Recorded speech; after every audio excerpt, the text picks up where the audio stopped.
Hello, everyone. Thanks for joining us today. We will bring Don out at 5 after 7 and get things rolling. A reminder that this is a free show. Do not feel obligated to tip, but for all those that want to support Don and all he is doing to help the performance community in these crazy times, that info is on the screen and in the chat. Thanks for your patience. We will get started soon.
Hello, everyone. Thanks for joining us today. We will bring Don out at 5 after 7 and get things rolling. A reminder that this is a free show. Do not feel obligated to tip, but for all those who want to support Don and all he is doing to help the performance community in these crazy times, that info is on the screen and in the chat. Thank you for your patience. We will get started soon.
Hey everyone, thanks for joining us today. We'll be bringing Don out in just a few moments.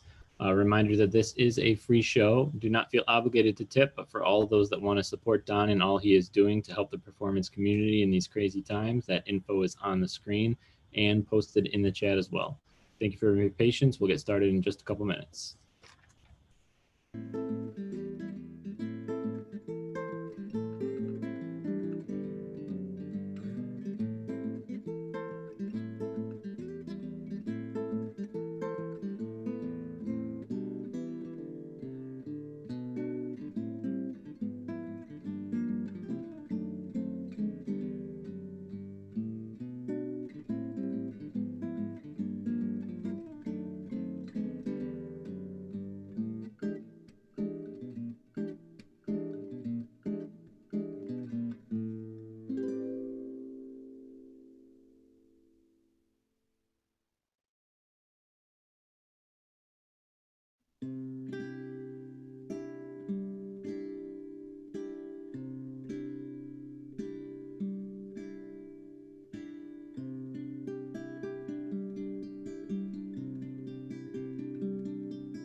Hello, everyone.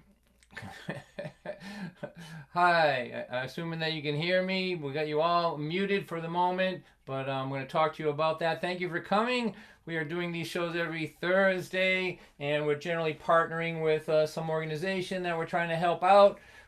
Today, we're working through the Rosendale open mic and my friend Neil Braverman, and we are, if anybody feels like they're able to donate today, that we'll be sharing the money with the Rosendale Food Pantry over there. Neil's going to talk to you about that in a few minutes. So welcome and thank you for coming. Let me tell you how the night's going to lay out. So I'm going to do a little pre-show here, and then I'm going to introduce Neil. He's going to talk about the food pantry. Then he's going to introduce our special guests, and then they're going to introduce me. I'll do about an hour or so. Then we'll have a little. If anyone wants to hang around, we have a little chat after that. Usually takes 5 or 10 minutes, and then we'll have an after party where there'll be like a small song circle and some sort of, who knows what'll happen there. But that's sort of the way the night lays out. So, as you can see, we are on Zoom, and we have made it so that you can't, that you're all muted. And the reason for that is because if you know anything about Zoom, it's a mess when you unmute everybody. So, I want to tell you what we do, because we like to have as many people unmuted as possible, because that way I get to interact and hear people laughing. So if you feel like laughing tonight and applauding, and you are in a quiet space, and I'm going to describe to you as best I can what a quiet space is in terms of Zoom. Okay, so here's the thing about Zoom. Any sound that you make is as loud as my voice, right? So think of it as you are in a church basement with 20 people and you're listening to the Reverend talk, and you pop open a bag of chips. It's the same as that. Everybody hears it. If your chair is squeaky, whatever. So, but we do want to unmute you so we can have some interaction. But here's the first of the vetting processes. If you are in a quiet space, and what I mean by that is no dog is going to bark, no phone is going to ring, there's not going to be a kid running through the room crying, there's not a nephew in another room playing World of Warfare. If you're in a office with the door closed and the window shut and no fire engines are likely to go by, and you think that your space will be quiet for an hour, I want you to raise your hand. And the way you do that in Zoom is you click on your participants link. Brandon will show you here. Uh, and then there is either a blue hand when you do it, or sometimes it'll say raise hand on it. Like in mine, it says raise hand. But either way, if you feel like you're in a space like that, raise your hand up. We see some people are already doing it, but we need to get as many as we can. Again, you have to be sure that it's going to be a quiet space, and so go ahead and do that. Let's see how many we can get. So there's a lot of people in noisy spaces, I think, today. We'll do this again later. What's going to happen is, if you're in a quiet space and you raise your hand, Brandon, the tech guy today, is going to unmute you as he's done right here. 1, 2, 3, 4, 5, 6. 6 people are unmuted now. So now I can hear you if you laugh. So let's pretend I just said something really hilarious. So on the count of 3, everybody laugh. 1, 2, 3. All right. Now, everyone stop laughing or I'll mute you, because I have tremendous power over here. So we want to get as much of that as possible. So think about this now, all the rest of you people here. If you think that you are in a situation where we could hear your laughter and you'd be quiet, raise your hand up even if you think about it later, and we'll try to get as many folks as we can unmuted so that I can feel like I'm performing for human beings and not just little squares on the top of my screen here. So now I'm going to introduce to you my buddy Neil Braverman, one of the best people I've ever known in my life, and he's going to talk to you a little bit about the food pantry over there in Rosendale. And thank you for coming. So let's spotlight Neil if we can.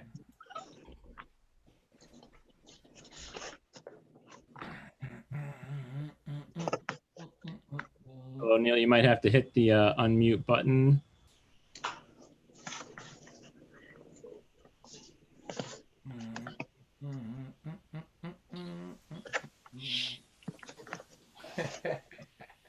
Go get him, Neil.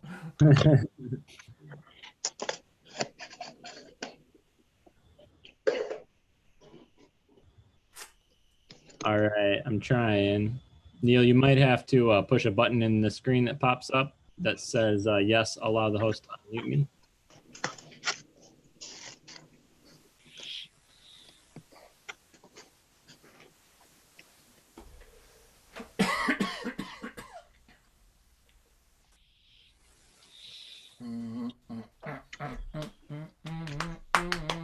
Hey, Susan, if you want to unmute yourself, you have to use the participants button.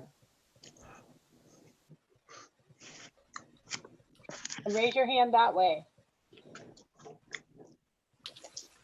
Thank you, Sarah. You're like a co-partner. Trying to help out. I love you. I love you too, buddy. You're the best. I'm not sure if Neil is there. Why don't you unmute everybody and mute them up again? Can we do it that way? They took away the unmute all button in the newest update. Isn't that awesome? I can do it from here. I have the newest update. I can do it. All right. Thank you. Sure.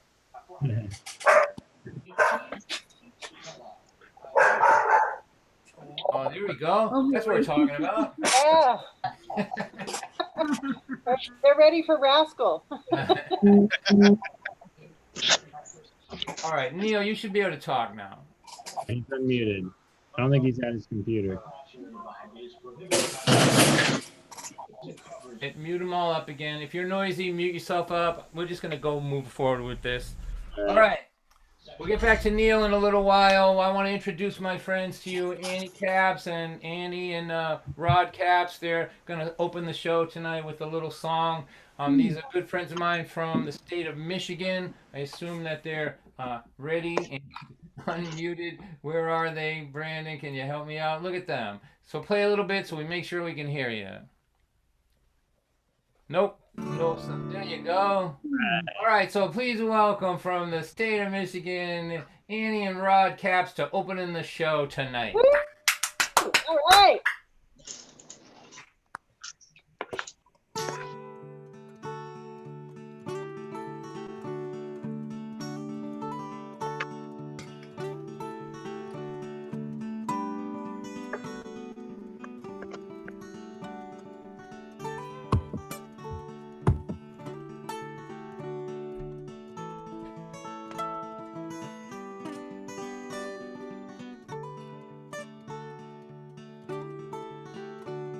Don't need the perfect day or weather to cuddle in the tall grass together.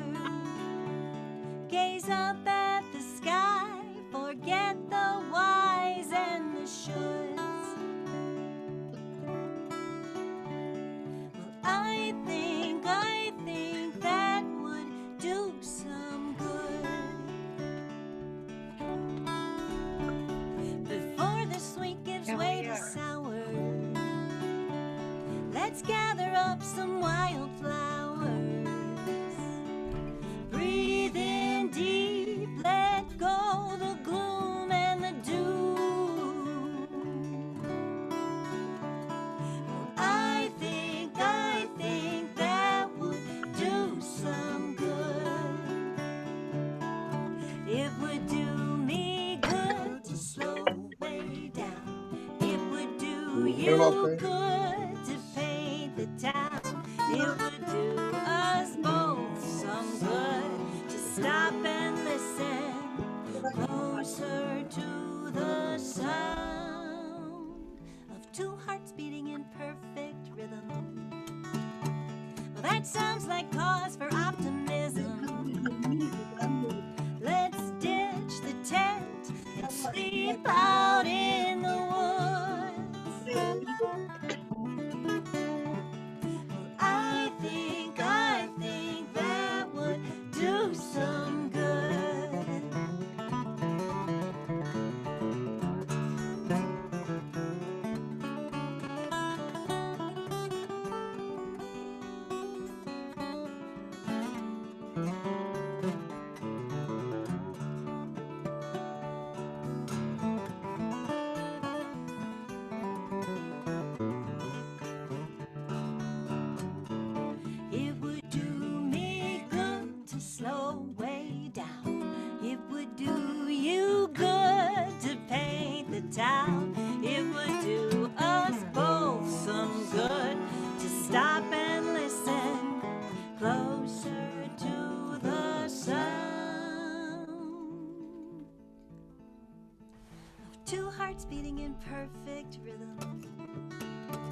Well, that sounds like cause for optimism.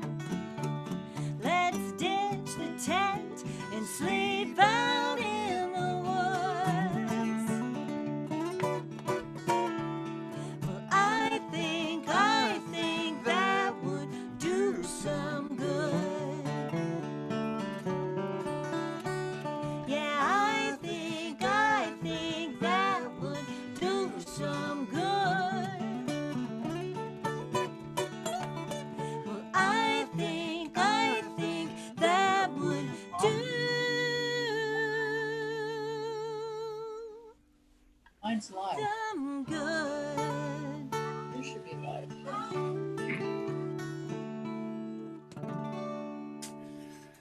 Yeah. Thank you very much. Thank you. It is now my distinct and great pleasure and great honor to introduce, coming to you live in 2D tonight, the incredible entertainer, my friend, Don White. Yeah. Woo! Hello, wasn't that wonderful? Oh my god, that was so great. So we're going to be hanging around after, trading songs back and forth if you want to hang out. But here, let's start with this. I overheard a man complaining how his 401k was not performing quite how he would like it to. As he sipped his double latte and continued to complain, I thought about that day in 1982. We were living in the shack with the outhouse in the back. If I'm not mistaken, you were pregnant too. But we thought it might be funny to count up all of our money and discuss all the investing we could do. We pulled our pockets inside out, pulled the cushions off the couch, stuck our fingers way down deep inside. We emptied out the pockets of the jackets in our closet, but not one single penny did we find.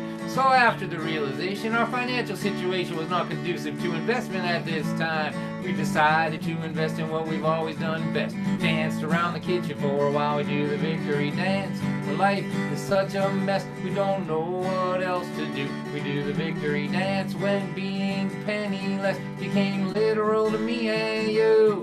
Well, you can jump off of a building, take a bunch of pills, or you could walk around in a trance. But if you wake up in the morning on the right side of the lawn, go on and do the victory dance.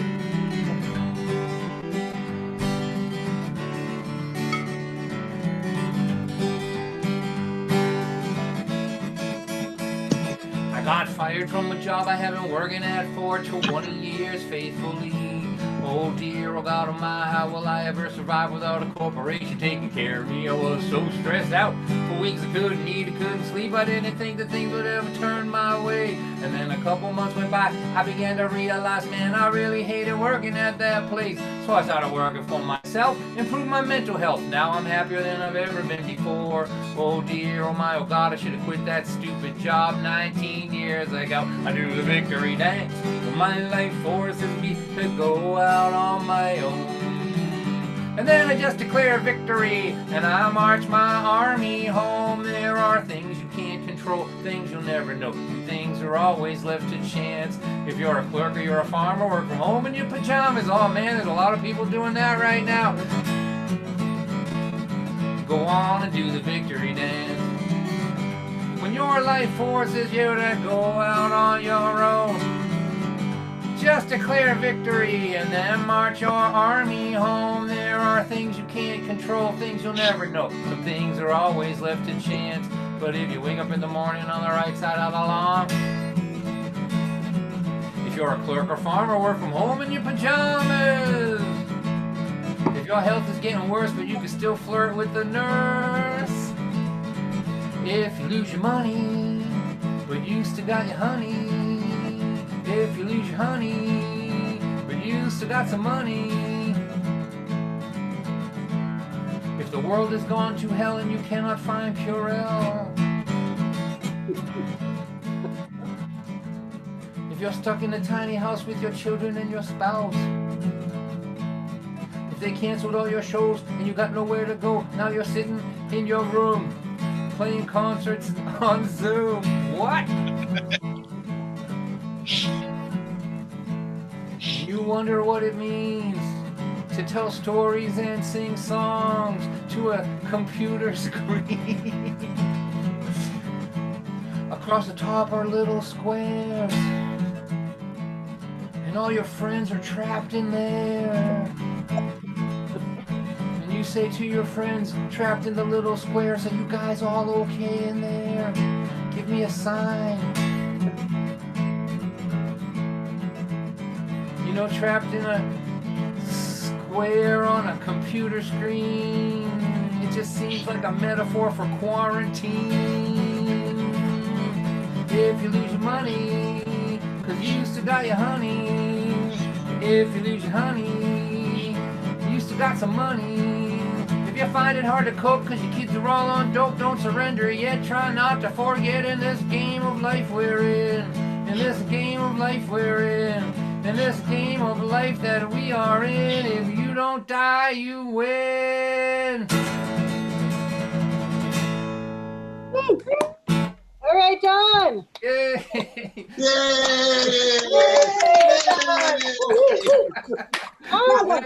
Let's hear it for the noisy 1, 2, 3, 4, 6 little squares. God bless you. God bless you. You're the best. The best little squares on the computer today. All right, here we go. I'm gonna play this song for later. This is for later. I keeping this one revved up for when it's okay to go out. I've got $300 bills that are all brand new. They are begging me to think of something cool to do. How about I'll take you downtown and spend them all on you? I don't want to stay home tonight. We have worked so hard for so many years, built a home, a life, a family, and 2 careers. Saved our money for the future, now the future is here. I don't want to stay home tonight.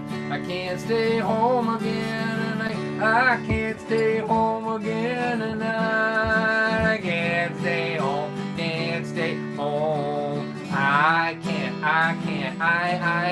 need you and me. How it used to be every week on Friday night. There is so much history that only we can see.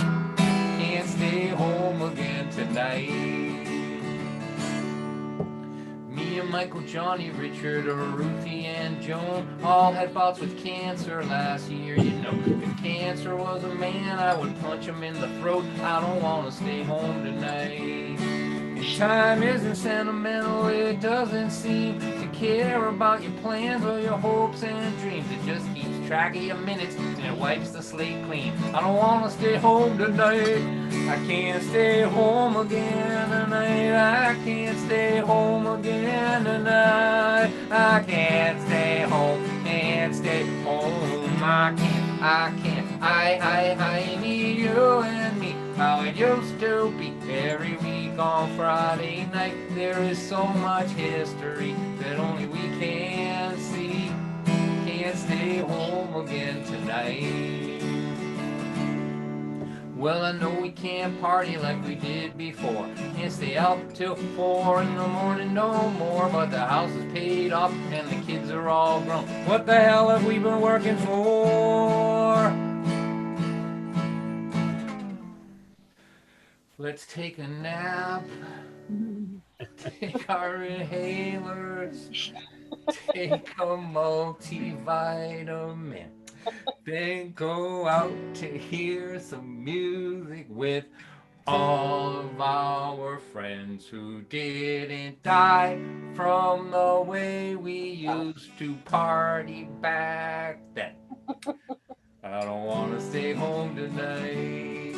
Time isn't sentimental, it doesn't seem to care about your plans or your hopes and dreams. It just keeps track of all your minutes and it wipes the slate clean. I don't want to stay home tonight. I can't stay home again tonight. I can't stay home again tonight. I can't stay home, can't stay home. I need you and me. How it used to be every week on Friday night. There is so much history that only we can see. Can't stay home, can't stay home. I can't stay home again tonight.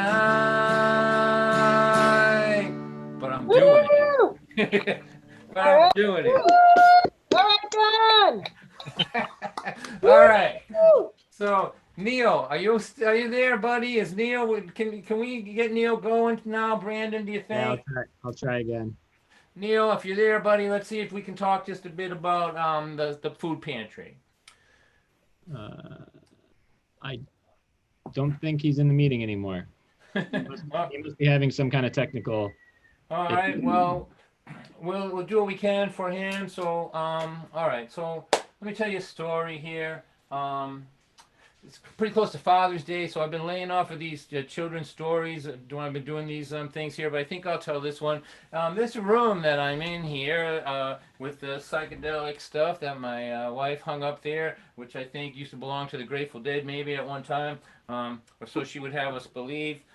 This is actually the room that my daughter was in many years ago. It's the door. It's the so years ago there was no door there. You know, now there's a door. But as soon as she moved out, I put a door on it.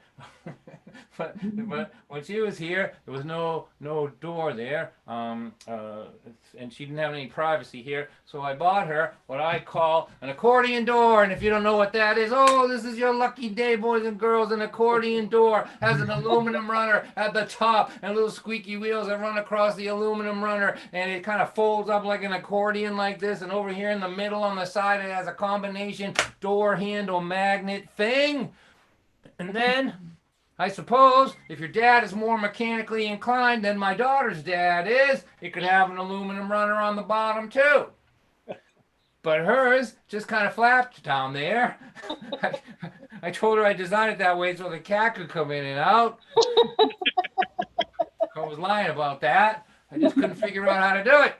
But that's the kind of door she's had on her bedroom ever since she was a kid. And in her mind, it was this close to child abuse, the fact that her parents removed from her her God-given, constitutionally guaranteed right and privilege to be able to slam her bedroom door after she was done screaming at her parents.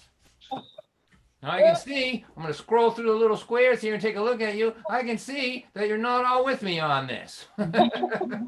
So allow me to elaborate. When my daughter was like 13, 15, 16, like in that zone, especially when she got like a little older than that, like she was still here, but not really here. Like when she was 17 and a half, her and her mother would fight like two animals. I would know it was them. I know they'd be speaking English, but to me it sounded like someone had turned the nature channel up loud on my television. I'd be in another room and I would hear these animal noises. Like that. And then they would abruptly end. And they would each go to separate ends of the house, leaving me and the dog cowering on the couch in what I like to refer to as the angry estro silence. And then they would each come to me separately to complain about the other one. First, my daughter would come. This is what her lips look like when they're moving. She would complain to me, and I would focus and try to pay attention, but I couldn't understand what she was saying because I have an attention deficit problem. Especially when I hate what somebody's saying to me. So she would complain to me like this, and I would focus, and I could see that the underlying message was that that she would want me to get some justice for her, you know, justice. And the fact that she believed that I was capable of getting justice for her from her mother, like that betrayed a fundamental misunderstanding about the way that things worked inside of this domicile right here. Because the truth, which I had not the heart to tell her, was if I could get justice from that woman, I would get some for myself.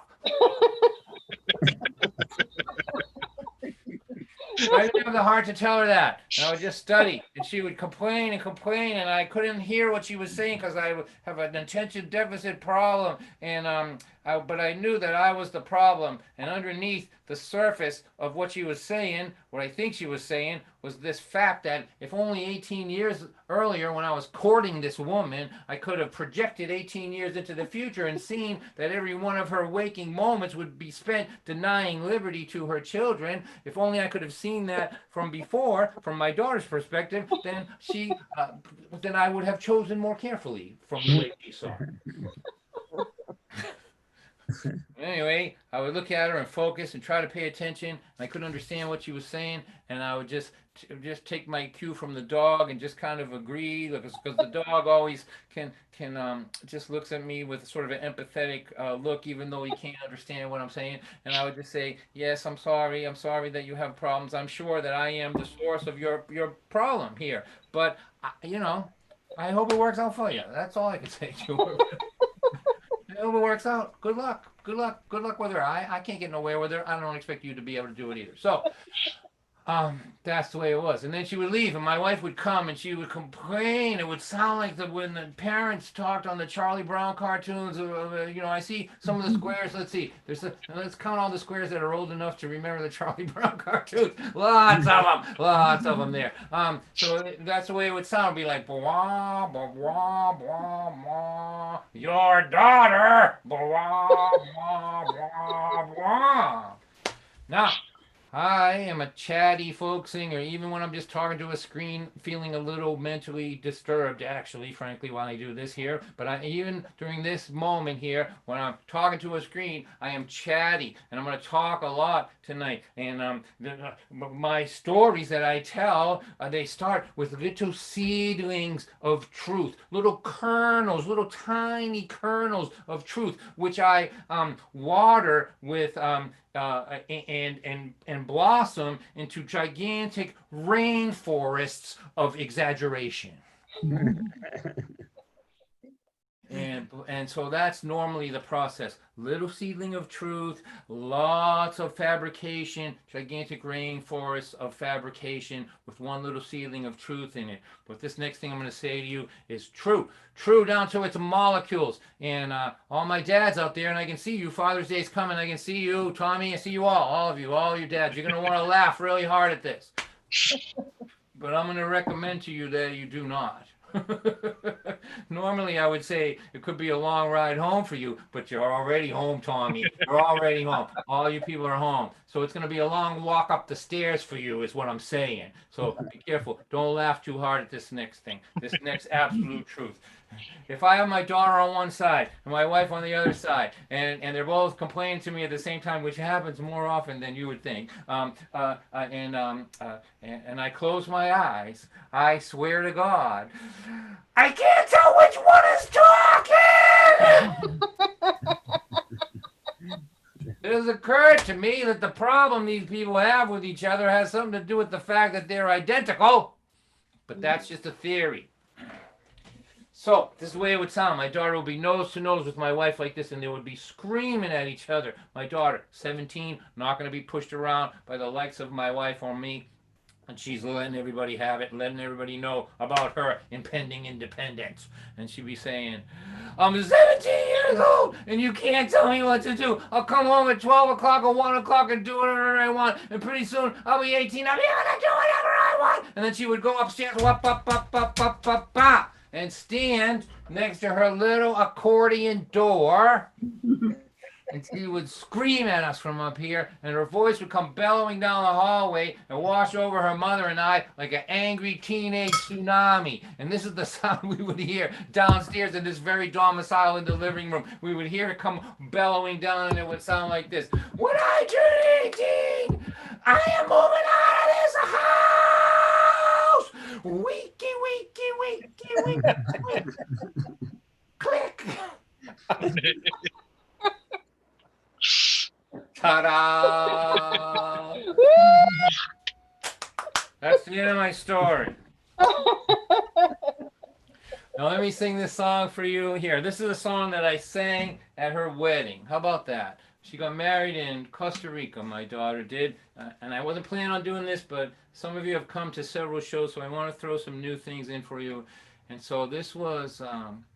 my daughter had this great idea. So we live in this town, Lynn, Massachusetts. It's kind of a tough town, you know. It's right. Be careful of that box that was hooting right there. Watch out. So so it's a tough town, and you know, we all have friends that we love, but they got problems, you know.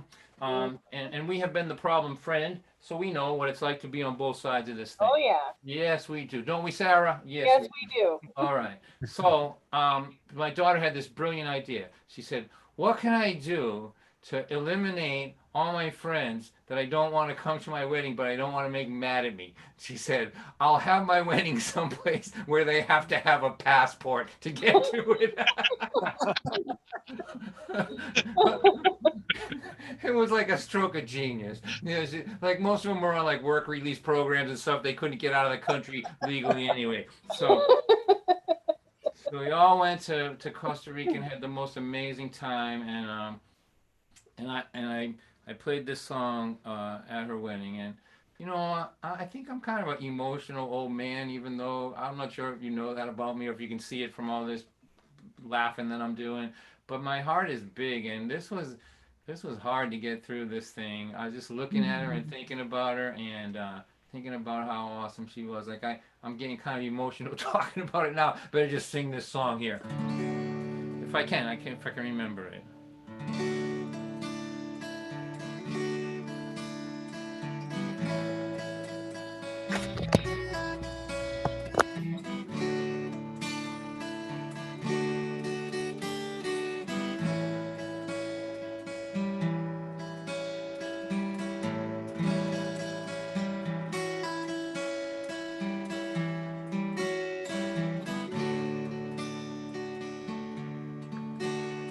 A little bird perched on a mountainside, her little wings wondering if they can fly.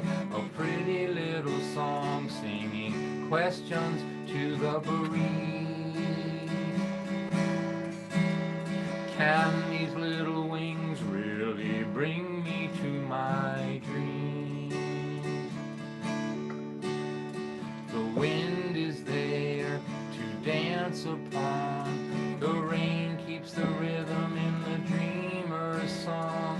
And when you ask me why the sky is blue, I'll tell you blue is the color of the boundless dreams of little birds who sing like you. She knows you love her, she knows you're right, that there really is danger in the wind at night. And she sees how you worry every single time she leaves. But in her dreams at night, it's only blue sky that she sees. The wind is there to dance upon, the rain keeps the rhythm in the dreamer's song.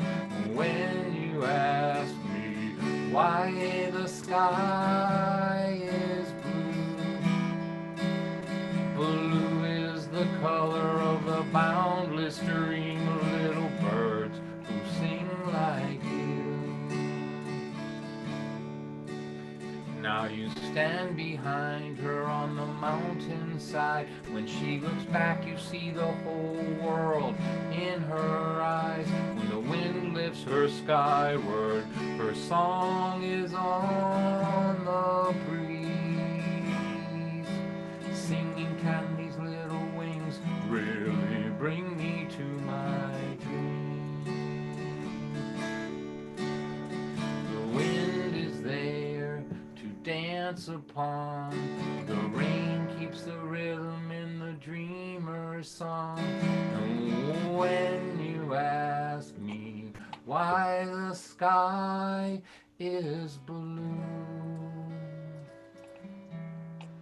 I'll tell you blue, that's the color of the boundless dreams of little birds who sing like you. Of little birds who sing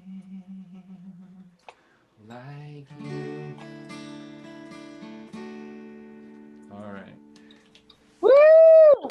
Beautiful, Don. Beautiful. Hey, Thank you. I got Neil done. You got him. Well, tie a rope around him and hold him down. Turn the microphone on. Hey. Neil, where are you? There he is, Neil. Wow. Neil Rariman. Woo! Well, thank you all. Thank you. And I just begged Brandon not to take over the screen again, or I'll start crying. But I was so looking forward to introducing Annie and Rod Cap. I did hear you. You sounded wonderful all the way out there in Michigan. So thanks for opening for Dawn, and you did a great job. So thank you for that. And I know Dawn did ask me to say a few words about the Rosendale Food Pantry, which Dawn has so graciously agreed to do this night for. Um, and I'm doing this representing my wife, Rosemary, who is the director of the Rosendale Food Pantry. The food pantry has been held at the Rosendale Congregational Church in Rosendale, Massachusetts for the past 40 years. It is the sole food pantry in Rosendale, and my wife Rosemary is the boss. She's the director. My dear daughter Barbara is the second in command, and they both have just been a gift to humanity. And my youngest daughter Ariella, when she's not working, is there helping as well and picking up. So it is housed within within a church, the same church for the past 40 years, and everybody that works there, including my wife, is a volunteer. And one of the things that Rosemary asked me to let you know is that Rosemary's been there for 26 years as a volunteer. I've just been a volunteer there for a handful of, almost a couple decades, but that's okay. But I want to thank each and every volunteer, past, present, and future, that's helped us in any way, fashion, or form. One of the things Rosemary did want me to let you know, and is that during this time of pandemic, the Rosendale Food Pantry went from giving and serving approximately 50 families a week. Since the pandemic, that's moved up to 250 families per week, and that was for the month of April. May, she believes, will be more. She and her volunteers this past month picked up 41,000 pounds of food, and will likely exceed that this coming month. The food pantry adheres to all the guidelines, the COVID-19 guidelines. Nobody comes into the church. Everybody gets met with a huge box of food to hold them through, and hopefully for quite a long time. And it's a great variance of food. Rosemary gets some incredible food from farms and everywhere else that you can possibly do it. I don't want to keep all your time, but I just want to let you know everybody is thanking all of you for being here for this very special night. And I can't thank anybody more than Don White, who's been a dear, dear friend of mine for many years, for doing this night. And I will say no more, but let's go on with the show. Thank you so much, John. And thank you to whoever and however anybody can donate. Everything be appreciated. Thank you so much. Bravo, Neil. Bravo, Neil. All right, well, so here we are, all trying to make the world a little bit better here. If you came late, you see, if you click on the participants window, you'll see some blue hands over there. Those are people that are pretty sure they're in a quiet space. If you think you're in a quiet space and you'd like to have your mic unmuted so that we can hear you laugh and flirt with you a little bit, go ahead and put your hand up. However, you can see there's a blue hand you can click on, or sometimes there's a sign down there that says raise hand or whatever. But we'd love to have you be part of the group that I'm hearing. That's on the inside here. Those of you watching on YouTube, next time we'll try to get you inside to the Zoom part so that we can flirt a little bit more with you. Now, let's see. How about this? How about we play a song? I got an idea for a song. I apologize to people who have come every week because I play this all the time, but I'm having so much fun with it. I just have to keep doing it. This is from my newest album. The album is called Live at the Guthrie Center. That's right. The Guthrie Center is the church where Arlo Guthrie dragged the garbage out of way back in the 60s and caused all that trouble out in Great Barrington and Stockbridge, Massachusetts. And he bought the church, and he does concerts there and does all kinds of things. So we recorded this album there last year, live at the Guthrie Center. And this is a song from it. It's called This Is Nothing. That's the name of my song. It should be the name of my show. This Is Nothing. This is everything, John. This is everything. I think it'd be the title of my next book. This is nothing. Okay, now. This is a story here. In Massachusetts, those of you who are not from here, weed is legal here now, and I'm okay with that. I don't smoke it myself, but I'm okay with it. I'm glad it's legal. If you have pain or whatever and it helps you not take opiates, I think that's good. You know, I'm glad people aren't going to jail for it. But I have two problems, and these are my problems. Not problems, they're issues. One, you cannot go anywhere, and I mean anywhere, in the city of Lynn, Massachusetts, and not smell marijuana now. Nowhere. It's coming out of churches and kindergartens and police cars everywhere. You pull up to an intersection and there's three people in the intersection, three other cars, and smoke is pouring out of each car, and you're like, go ahead, take the left, take the right, and they're like, no, man, you go ahead, it's all right. I'm just gonna stay here for a while and watch the lights change like that. And so I can even live with that. I'm okay with all of that. My concern is, and I see lots of people here, Ellen Schmidt and people that I love, Ruth and Ruth Ann, and lots of people who I've had fantastic conversations with, life-changing conversations where they teach me something, and my life is different after the conversation. And the reason my life can be different is because I can remember what they said to me in the conversation. And I believe that those of us who love crisp, focused conversation with people who can remember what they just said and what you just said, those of us who love that, I believe we're doomed now in Massachusetts and the world to a stoner zombie apocalypse. And I believe that those of us who love that kind of conversation are going to have to go underground. We're going to have to go to speakeasies. I'm calling them speak coherently easies. That's what I'm calling them. So when this all gets really stupid and you want to be in my speak coherently easy, send me an email and we'll have an underground thing. You have to knock on the door and say something coherent and I'll let you in. How's that? like Joe sent me ain't going to cut it no more. You're going to have to recite a little Shakespeare and then I'll let you in. How's that sound? I sat around with a bunch of stoners. I listened to them talk all night long. They were sure that their conversation was deep with meaning. They were wrong. 'Cause when you smoke it, it makes you stupid.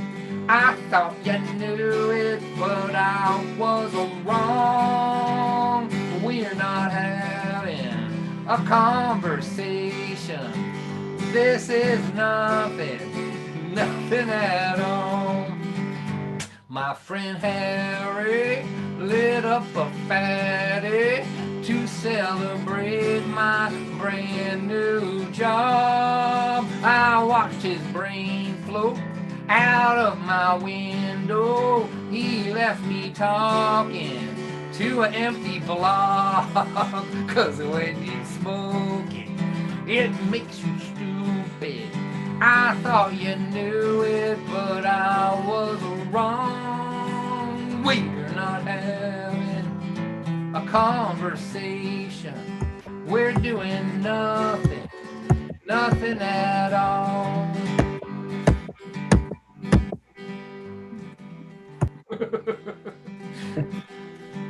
Okay, I'm gonna have to get into character for this part here, okay? I'm gonna droop my eyes a little bit, go back to the 70s with a bunch of teenagers in somebody's basement, having deep thoughts about the world, speaking like we know what we're talking about. What if our whole life was just a dream, man? What if we're dreaming this right now? I forgot what I was just saying. Let's order pizza. Wow. 'Cause when you smoke it, it makes you stupid. I thought you knew it, but I was wrong. We're not having a conversation. nation, we're doing nothing at all. It cures glaucoma, it cures insomnia. Some people say that it is a cancer cure, but it does not cure incoherent conversation, that's for sure.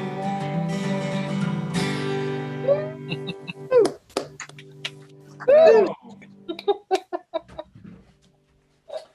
All right, so here, I'll tell you what, this is what we're gonna do here now is I'll sing this one more song for you, and then we'll take just a little break. It's not intermission, it's just, we think of it as passing the hat. So I'll sing this song, and then Brandon will put the Venmo and the information up for anybody who's interested in supporting the food pantry, and myself, and then I'll come back in probably 3 minutes or so, just enough time for people to have the information, and I'll do another, I'm gonna say 20 minutes or so. So we'll get this thing wrapped up in the 8:15 zone.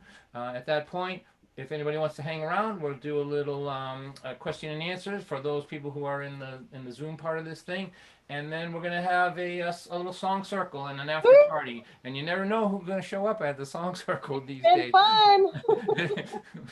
What? You gotta listen to Sarah; she knows what she's talking about. Been fun. So here we're gonna let me just sing this for you. I've been singing this song a long time now, but I think about it more and more as I get older and all of that. So this is for my mom and my daughter and my wife and everybody out there. There is a little girl with pretty curls. She's about 5 years old, and she is waiting at the gate for her dad to come home. When he pulls around the corner in his shiny white car, she feels the magic light up in her heart. And he picks her up and he holds her. He says he missed her. He's glad that she is here. As the child lays her head on his shoulder, she whispers these words in his ear.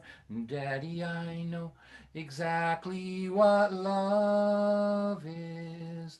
Love is real simple and true. Love is this feeling my heart gets when I'm being held close by you. Now she is 20 and there's plenty of love everywhere. She's getting married, so her family and her friends are all there. They've gathered this morning to stand at her side as she waves goodbye to this time in her life. And they each take a moment to hold her and to tell her what she means to them. In a world that seems to keep getting colder, she has been blessed with a warm family and friends. She says, I know exactly what love is. Love is real simple and true. Love is this feeling my heart gets when I'm being held close by you. Now they are older, no one told her it got crazy like this. They're going to night school, working jobs too. They are raising 3 kids. The youngest one is crying with a bruise on her knee. She needs attention and she needs sympathy. And when she picks her up and she holds her, that old magic lights up in her heart. And as the child lays her head on her shoulder, she knows exactly why they're working so hard. Little girl, I know exactly what love is.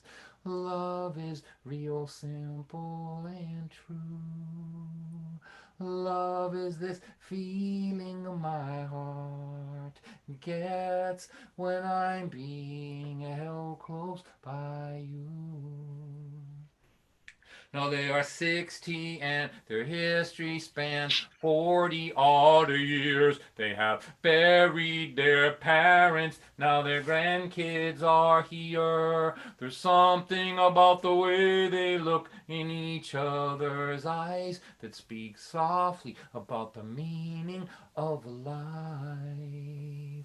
And when he puts his arm out to hold her, it feels so familiar and warm. She thinks love is an expanding endeavor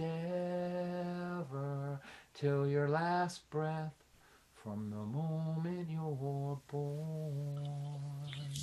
Now she is 80 and she hates being in this nursing home. Her man's been gone now for a long while and she feels so alone. She closes her eyes and she begins to pray that a little comfort might just come her way. And God lifts her up and he holds her. And she remembers this feeling she has. She is not a woman whose life is almost over. She's a little girl being held by her dad. And God, I know exactly what love is. Love is real simple and true. Love is this feeling my heart gets when I'm being held close by you. And God love is real simple. Love is real simple. Love is real simple and true.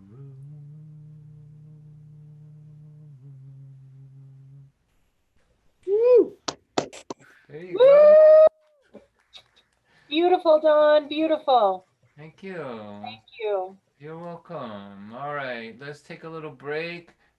Just 3 minutes or so, and then we'll just consider this sort of passing the hat at the basket club, and then I'll be back and we'll wrap this thing up. Thanks. Thank you, Thanks, Don. Don. You're welcome. Woo!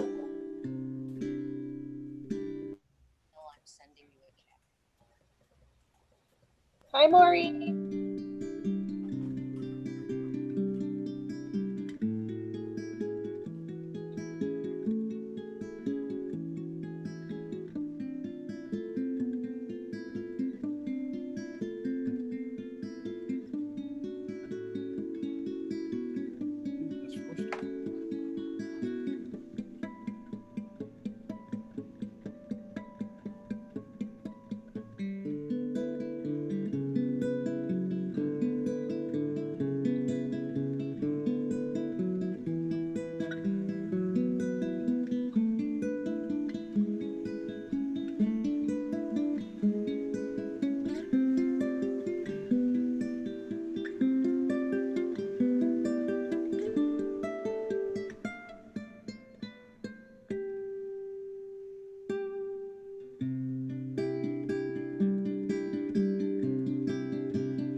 We didn't lose too many people. That's pretty exciting. Now you know why that is. There's nothing to do in this world anymore.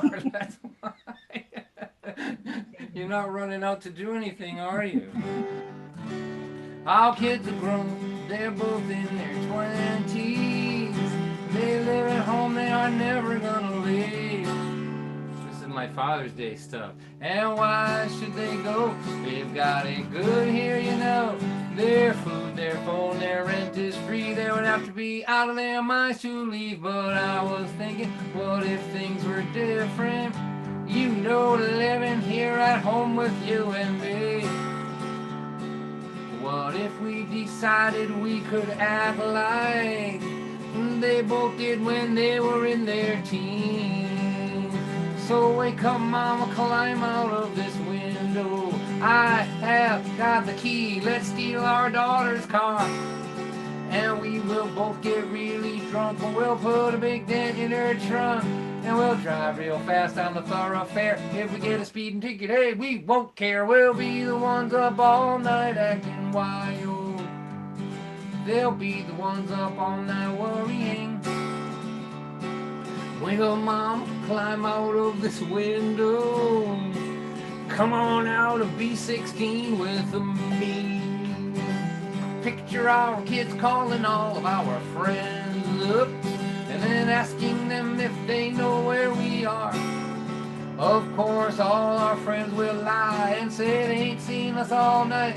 But we'll be standing right beside them while they're on the phone, smoking and drinking and carrying on when we come strolling home on Sunday morning. Around 10 o'clock while the neighbors walk to church. Our kids will ask us where we've been, and then they'll ask us again, and we will just make up a great big lie and swear that it's the truth until the day we die. And they'll be the ones who are trying to find the truth out. We'll be the ones who are lying through our teeth, and under pressure we'll confess that we had unprotected sex. That will gross them out so much they might just start to think about moving out. If turnabout is fair play in this life, then what better way to encourage them to live than to give them both a dose of what it was like to live with them when they were in their teens. So wake up, mama, climb out of this window. I have got the key. Let's steal our daughter's car. We'll both get really drunk and we'll put a big dent in her trunk. And no one will know where we are till we come home in a police car. We'll be the ones up all night acting wild. They'll be the ones up all night worrying.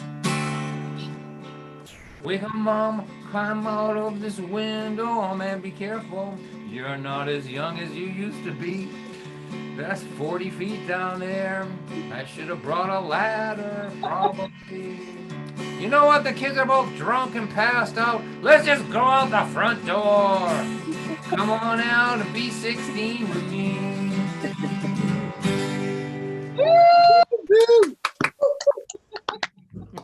And the crowd goes wild. And the crowd goes mild. The crowd goes mild.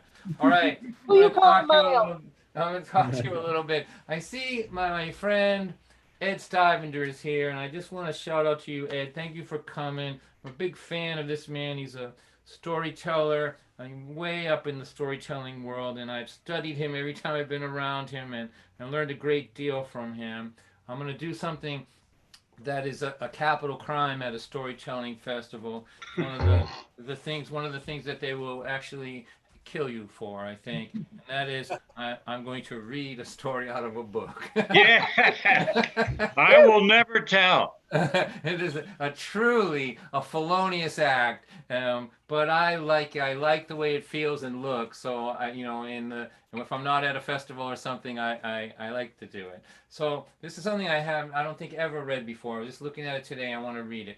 So I want to tell you about my town. So this town, Lynn, Massachusetts, factory town, a lot of gunshots and stuff here. I don't want to make it sound worse than it is, but it's a serious town. It's a high crime rate, a lot of heroin, all that business. On the flip side of it, everybody I love is here. I can walk to everybody I love's house. And so somewhere in my life, I was I posed the question to myself: do I want to live someplace beautiful and not be around people that I love, or do I want to be in a place that is decidedly and conspicuously not beautiful, but be around people that I love? So that's where I am. But it's a hard place for an artist to be, I think, unless the kind of artist like I am. So I've told this before. When I was a kid, I had to hide the fact that I like to read. I had to hide it. I would skip school and read. Like, how weird is that? To skip school, right, and go and sit in the woods by myself. Go up to we have this little wood reservation here called Lynn Woods,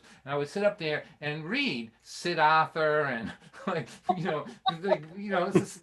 stuff. And then I had nobody I could tell it to. Like nobody. I had to keep it a secret. Like all my friends, if I used a vocabulary word, they would punch me. Like I would get like a knock in the head for that. Do you know what I mean? So like my love of literature was a liability. Like and I learned something. I taught my children this early, but I learned it the hard way. And one of the benefits of this, nobody should have to go through it really. You should be able to be who you are. But one of the benefits of having a secret vocabulary or a secret love of literature is you learn something, and has benefited me a great deal. I don't want to preach now, but I was just thinking about this. Like it's not the responsibility of the people that you're with to develop a vocabulary to speak to you. Do you know what I mean? It's you, the guy with the vocabulary. It's your responsibility to figure out what language is being spoken and to speak in it. You speak in that language out of respect. They may not have a literary background, or they may not love literature or be able to speak well, but they may be a better person than you. Do you know what I mean? And I had to learn that coming up through this trauma that I was in, but it has served me well. When I'm in a situation, I can tell how much of my vocabulary is appropriate in the situation. And at first I learned it, as a survival skill, but now it is, it's just something that I know how to do. And I have taught my children that early, that respect people, and speak in the language that's their language. That's you can do that. They can't speak up to you. You can speak in their language, and it shows respect.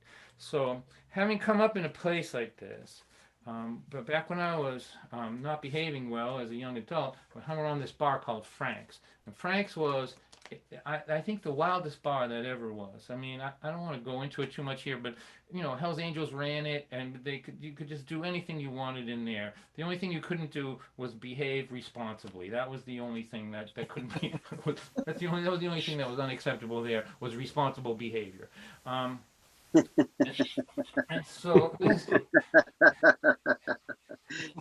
this piece, which I have never written, but I've always loved, I never read it, but I've always loved it, is about the day when I had to go to a wedding of one of my cousins, and she was marrying the only person that I ever heard of who got barred for life from Frank's. And while I was driving to the wedding, I was thinking to myself of all the things I saw in this bar, all of the unbelievably, like you couldn't even describe them things, violent, insane. I really can't go into it here, but just picture and I was just thinking, I was running through a list of all the things that I had seen in this bar, and then I was thinking, I'm going to a wedding of a guy who got barred from this place, like thrown out forever. What would you have to do to get thrown out of this bar? Like, it was inconceivable to me. I couldn't think of anything worse than what was commonplace there. And so this is called 5 Minutes at my friend's wedding. At the time of her sister's wedding, Deborah was 21. 2 decades of multiple sclerosis had twisted her into this tiny, contorted young woman. She sat in the wheelchair at a table with her family near the dance floor. The muscles in her neck had long ago surrendered the fight to keep her head held up. Her head rested upon her shoulder, giving her, I thought, a skewed view of the proceedings. As the party was winding down, the DJ played a slow song. It was a waltz. I watched the groom This is the guy, right? The guy that was barred from the worst bar that you've ever seen in your life. I watched the groom walk over to Deborah. He bent down, tucked two hands underneath her arms, and lifted her out of the wheelchair.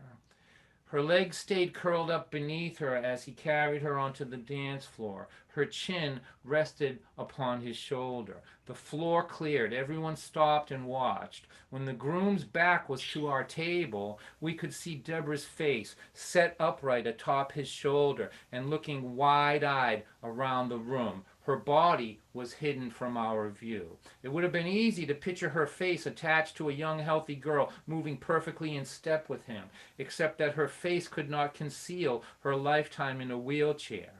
Both of Deborah's sisters are absolutely gorgeous. They are petite, fair-skinned, and stunning. It seemed reasonable to assume that they had each had more than their fair share of attention from young men. I pictured the perfectly coherent and articulate girl behind Deborah's eyes, peering out at a world that routinely bestowed upon her sisters all the experiences that mark the stages of a girl's journey to adulthood. She was sitting in her wheelchair when her sisters went out on their first dates, when they went out to and returned from their proms. And here she was again at her sister's wedding. This face that looked at us from the shoulder of her dance partner was that of a young woman who had spent her life silently watching as the dreams of other people came true. This was the face that never expected to be beautiful. Now, through the spontaneous action of her newly anointed brother-in-law, for 5 minutes at her sister's wedding, and for the only time in her life, she was the belle of the ball. She ruled the dance floor with the handsomest man in the building. She was, in the eyes of everyone in attendance, and presumably in her own mind, quite simply the most beautiful woman in the world. She looked to me as if she would burst. When the music stopped, the man who was barred for life from Frank's Corner Bar placed her gently back into her wheelchair, kissed her on the forehead, and disappeared into the crowd. There you go. Ta-da! Now I'm all moist and crying and shit. Yeah. How was the comedy show? It was the worst comedy show I've ever been to. I love you, Don. Ah, you're so good. Listen, thanks for coming out. Thanks for supporting artists. All of us artists, storytellers, poets, songwriters, musicians. You know, we're all struggling to figure out how to make a living, and the fact that you'll come here and hang out with me for a while, it means a lot to me. I'm trying to do my best for you. I'm trying to pretend that I'm right there with you, and so it means a lot to me. If you have an artist that you like in any genre, you know, reach out to them, buy some of their product, buy a CD or something. You know, every little bit helps for them. I think I'm okay. My wife was still working, you know. I mean, I still lost a ton of money and everything, but I'm not in as bad a shape as some of my friends are. So thanks for all that. So how about we wind this thing down? So I'll do a song, and then maybe another song, and then we'll call it. All right, all right. Does that sound okay? Are you all okay? Is everyone all right? Hey, I'm gonna put. Do you know how to put yourself in gallery view? Everybody, can you do that? Put it so you can see all the squares, right?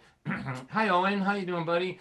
So I'm all the doing people good. all the people in the little squares, wave your arms like you just don't care. Come on, all the people in the little squares, wave your arms like you just don't care. Everybody say whoa. Whoa. This is the worst rap show I've ever been to. All right. I don't see no gallery button. All right. Here, let's see. So if you got some friends out there that are not doing good, that weren't doing good before this, reach out to them. That's something. It's an easy thing to do. It's easy to say, but it matters. You know, just give them a call or something. Check in on them. You know, if you had mental health issues before this all was happening, you're probably not doing that good being alone. See what you can do. You know, it's good. You know who you are when times are bad is who you are. Is what I think. You know, so like you know, what are you doing to alleviate a little suffering out there? Maybe just with yourself. What are you taking care of yourself? Do I have to worry about you? Don't let me worry about you. All right. So I'm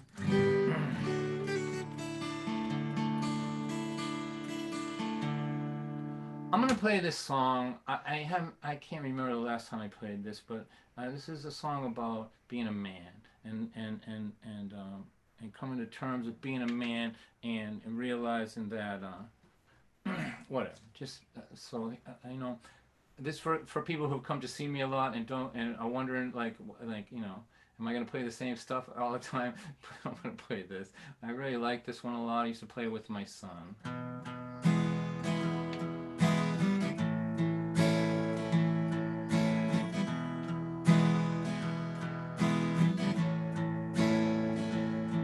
I got a job washing dishes when I was 16. It was the scariest time of my life for me. Had a future that used to just torture me with questions like, who are you going to be? Will your life have meaning? Will your mind be strong? Will you be a man people can depend on? Will you always be frightened? Will you ever be brave? Will you still be washing dishes when you're old and gray?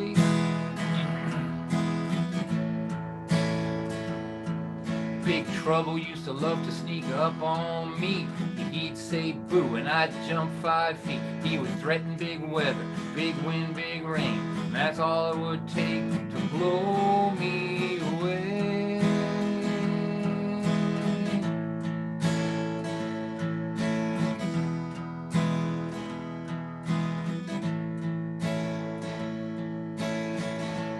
20 years later my doorbell rings. It's old man Trouble asking for me. My woman is crying, my kids are too, 'cause they know what old man Trouble can do. I should be shaking, I should be scared, but looking at him just makes me mad. Hey mama, come over, come look, come see what 20 long years have done for me. Your frightened little twig turned out to be the oak in the middle of his family. Big Trouble just walked through my front door. Mama, I'm just not scared anymore. I'm not scared anymore. I'm not scared anymore. I'm not scared anymore. I'm not scared anymore. Big Trouble just walked through my front door.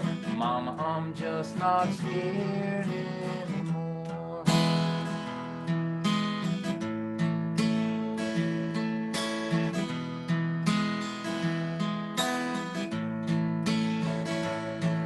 When trouble comes here, all trouble can see is my limbs are strong and my roots are deep.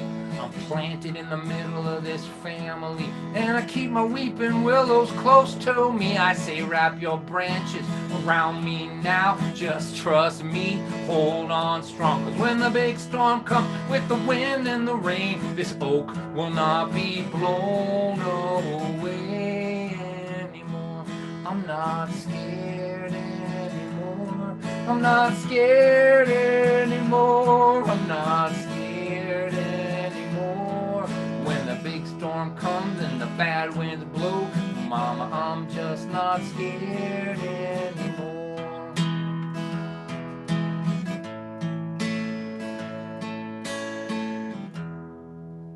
There you go. Woo! All right.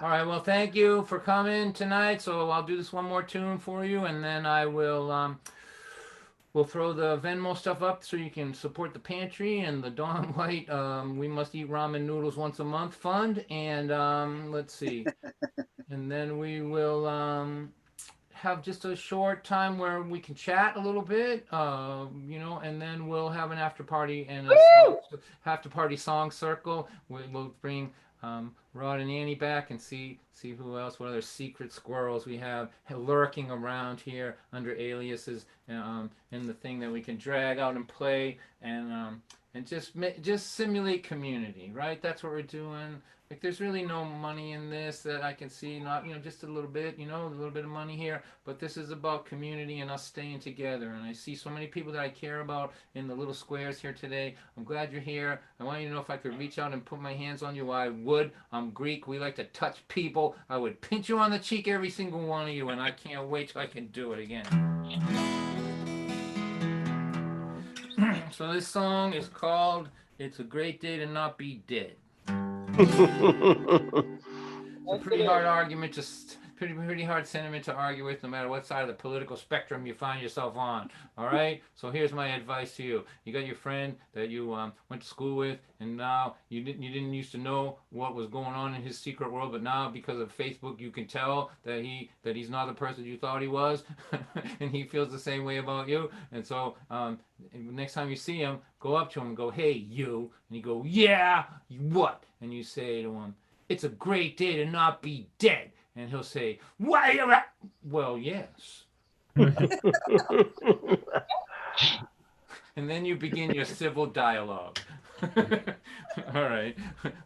I hope. All right. Thank you, everybody. Thanks to Neil. And this is only over for those of you that are checking out. Anybody wants to hang around? There's a bunch more stuff happening, but this is the end of the concert. This is the end of the Dawn White part of it. And thank you so much. I was on the highway, I was cruising along, I decided to put my seatbelt on. A minute later, baby, would you believe a Big Mac truck crashed into me? I told the policeman that I was okay. He said your seatbelt saved your life today. The ambulance driver, the EMTs, they all started singing this song to me. Said it's a great day to not be dead. Shoo-wah, shoo-wah, shoo-wah. Here, let's go in the gallery here. Maybe we can get some of this going. What do you think? Yeah. Do not cave in your windshield with your head. Cave in your windshield with your head. You are an ugly man, but if that occurs, believe me, it would be even uglier. And it's a great day to not be dead. Shoo-doo-wah, shoo-wah, shoo-wah.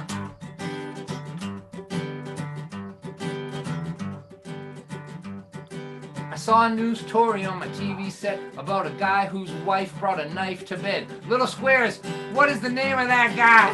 Lorena Bobbitt. Mr. Bobbitt and Mrs. Bobbitt, that's right. All right. 1 hour later, as the story goes, a part of his anatomy was laying by the road. Ouch.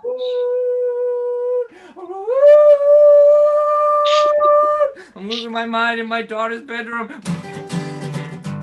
Well, my wife looked over and she smiled at me.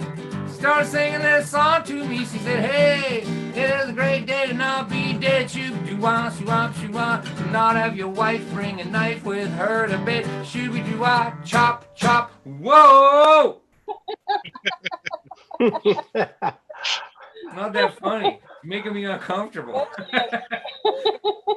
She said, "I yell, I scream, I complain a lot, but at least I haven't cut no body parts off, and it's a great day to not be dead." Shoo-doo-wah, shoo-wah, shoo-wah. All right. So, not cutting body parts off is a pretty good quality in a wife, really, when you think about it. So if you're in a little square today and you're with somebody that you've been with any length of time, I see you, Ellen and Alan, that you would count there, and Tommy and my friends from Nebraska.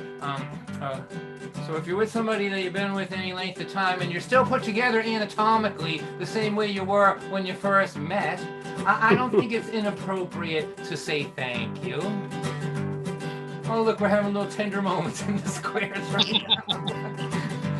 Well, I thought about my car crash and my close call. I started getting sentimental. I said, I love this house. I love you guys. I even love my rusty old car outside. And I'm so happy to be alive with all of you. 1, 2, 3, 4, 5, 6, 7, all of you. Let's do all the things we always said that we would do as soon as it's safe to do it. Yeah. Because it's a great day. It is a great day It is a great day. It is a great day. It's a great day to not be dead. Thank you. Yay! Yes, it is. All right. Woohoo! All right. So here, this is what we're gonna do. Take just a little break, like another minute or two. Throw the Venmo and PayPal up there for those of you who want to help out the food pantry. If you want to hang around, we'll have some. We can chat a little bit. That usually only takes 5 or 10 minutes, and then we'll have a song circle and see where it goes there. Those of you that got something else to do, I don't know where you're going, but go, downstairs maybe. I guess you got something to do in another room in your house. Maybe that's good. But I love you. Thank you for coming. I hope you're all healthy and well. I don't want to preach. I don't want to be another folk singer talking that way. But I do care about you all, and I can't wait till we're in the same building together. I think it's going to be a little while. So thanks for approximating that with me here for now. Okay. So let's take just a couple minutes, and then we'll come back and chat a little bit, and we'll have a little after party song circle. It'll be like we played in a bar, right? And we played in a bar, like the gig is over, and now we bolted the door, and we're gonna drink illegally till the sun comes up. How's that sound? Sounds awesome. Party! I haven't had a drink since 1990. I'm not starting now, but you guys go ahead, have at it. All right. Do we need a Shakespeare password? Do you need a Shakespeare password? No, not for this one. No. Okay, all right. We're gonna let it stream out onto YouTube too, so you guys can hang out with us too if you're over there. Speaking to those folks, thanks for coming. So you can see what we're doing here. We have a Zoom concert that we're streaming. So if you want to be part of this here, just reach out to me next time every Thursday, and I'll give you the password so you can come in here and hang out with us. But you're welcome to hang out over there, like to look in through the window, I guess is what you're doing. All right. So Brandon, throw that up there, and we'll be back in just a minute. Okie dokie.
right, so we're down to the mighty 36 people now on the inside, and those of you still hanging out over there at YouTube, we tried to open it up to YouTube for you guys to come in, but we got bombed doing that, so we can't do that anymore.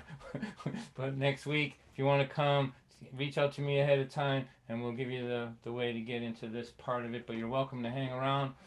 So, Brandon, if you could just get rid of all the people who have their hands up. No, don't get rid of them physically. Just get rid of their hands there. And or if you want to spend just a few minutes, there's people here that I don't see that much. If you want to talk to me or just ask me a question or spend a few minutes chatting, raise your hand up now, and we'll just go one at a time through you, and we'll chat, and then we'll get over to the song circle. So Neil Braverman, he didn't get to talk enough at the beginning, so he wants to talk now. All right, so Neil, what do you got to do, buddy? What are you going? All I have to do is I want to thank Don White for a fabulous concert, and to thank everybody that's been here. And all I want to do is hear more music and more of Don White and more of everybody else that's going to surprise us with music. So on with the show. So, Neil, I have to tell you, and I say this every time I see you, you're one of my favorite people in this world. Neil does more for anybody than he just does for everybody. If you're in trouble, Neil will help you. And he's got his own issues and problems and health issues and all that. He never complains about it. He's just an inspiration to everybody. It's great to be partnering with you here today. I hope that we raise some, money that will help feed some people in your community. And thank you for everything that you're doing. I just love you. All right. Don, thank you. All right. So Wild Water. We're not sure who this is, but let's take a look at that person. Who is Wild Water? It's you, Owen. Me? No, who's Wild Water?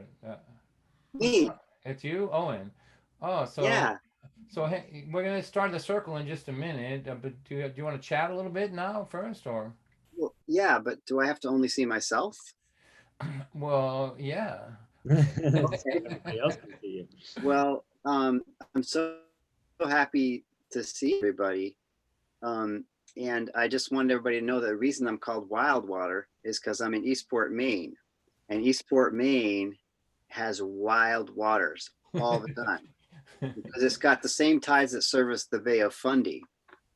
And like around here, we probably have 25-foot tides on the outside, as opposed to 30 feet up in the Bay of Fundy. But hey, the water is moving all the time. It's just all the time. And it creates this upwelling of microorganisms that all the other larger organisms like to eat. And so it's a wild place with whales and dolphins and seals and cormorants and eagles. And, I love it up here, and I want everybody to come here and Well, as soon as as soon as we feel safe, Owen, you're on the top of my list to go up there and bother for sure. I'm gonna be up there, and you can. I can't wait to see you again. Another one of my favorite people in this world. So just a minute, we'll all we'll get Owen to join our circle. But looks like my buddy Ed Stavender wants to chat, and I gotta talk to this guy here. I haven't seen him for a while. There he is. Hello, young man. Hello. How are you, buddy? I really appreciated the work tonight. Thanks for solving one of the problems that I've been having to deal with, and that is how to have an audience on a Zoom, meaning to unmute the 6 faithful people that you can count on without dogs and without screaming children that can respond. So thanks for helping me solve that technical problem. But what I really want to say is I'm amazed at how your range, going from being a wise guy, doing wise cracks, going through a cautionary song about marijuana and how unfortunate some use of it is, and then to come and just tear our hearts out with the business of the young lady dancing on the dance floor. You have a wonderful range, and it's always very pleasing. So thanks for inviting us. Thanks for letting us come in for free and be able to do whatever we want to do. I appreciate your work, and I'm here as a fellow person and also a scientist of this new reality of Zoom, which is apparently the future of our tradition. Well, Ed, I have to tell you, first of all, I'm a huge fan of yours. I think I said that earlier. And much respect to you. You know, when I first got involved, I kind of fell into the storytelling world. You were one of the first people that I met, and you were very kind to me at the beginning and all the way through. But also, you're a craftsman, and I recommend everybody check out Ed Stivender's work. He's just a master at it. But I want to tell you that every Monday at 2 o'clock. I do a performers forum, and we get together and we talk about how to make it in this world. So Oh, I'm going to recommend to you that you come to it. okay, Just drop me an email or send me something on Facebook, however, and I'll make sure that you know how to do it. And that's every okay, Monday at 2 o'clock. We have okay. guest speakers and we talk the tech end, what artists Great, do, how to make money great, in libraries, all the different things. And great. so Thanks. it'll I be look really forward to helpful it. to you. Ed. And thanks a lot for participating today. And I'm glad to see that you're okay. I assume your family as well. Everybody's okay. We're very blessed. Thanks. All right. And you're over near in Pennsylvania someplace, Ed. Is that right? First western suburb to Philadelphia. All right. So good. So if you want to hang around, we're gonna do a little bit more here as the things go on. So now I think we'll start our song circle. So we got Annie and Rod, and we're gonna ask Owen. But I also have I asked my friend Haley Reardon to come in today. So let's see if we can find her wherever she is. She's in disguise here somewhere. There she is, right there. Haley, are you with us today, or are you there? You are. Is she here, Owen? I mean, sorry. Hi, yes, can you hear me? Yeah, There we go. there you Whoa, go. there I So am. this is Haley Hi. Reardon. So she's sort of our super secret guest today. I have to tell you about her. She's in her early 20s now. She was a student of mine from the time she was 12 to 18. We started out just talking about microphones and how to be okay, but then we just went from there. We worked for a couple of record contracts and all that, and she's really taken the independent songwriter thing in a wonderful direction. She has toured. Let's see. I think she was telling me that she was in Europe 3 times in the last couple of years, a month or 2 months at a time. Is that right, Haley? Wow. Yeah. And she was going to be in Germany for a 6 months residency, but this all got squashed now. But maybe next year she's going to do that. So she's a real good pal of mine, and I think we'll have her start this off so you can get a dose of this extraordinary talent from here in Massachusetts, Haley Reardon. And, we'll put her Facebook her webpage and stuff in there so you can find her later. So go ahead, Haley, give us a tune. I don't hear you, girl. Where are you? Oh, Hello. there you are. Okay, that's good. Okay. Yeah. Am I good? Yep. All right.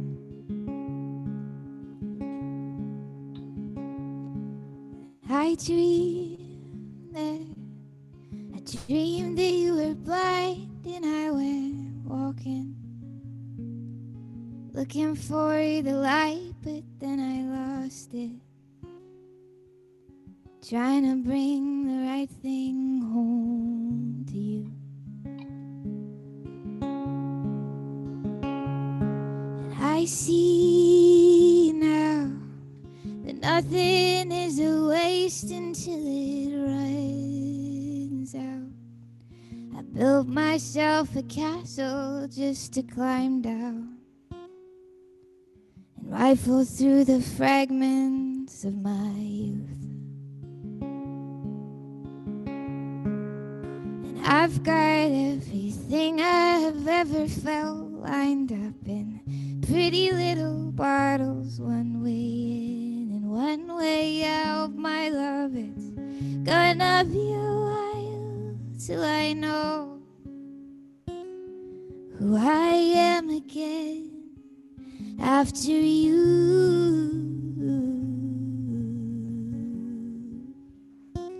After you.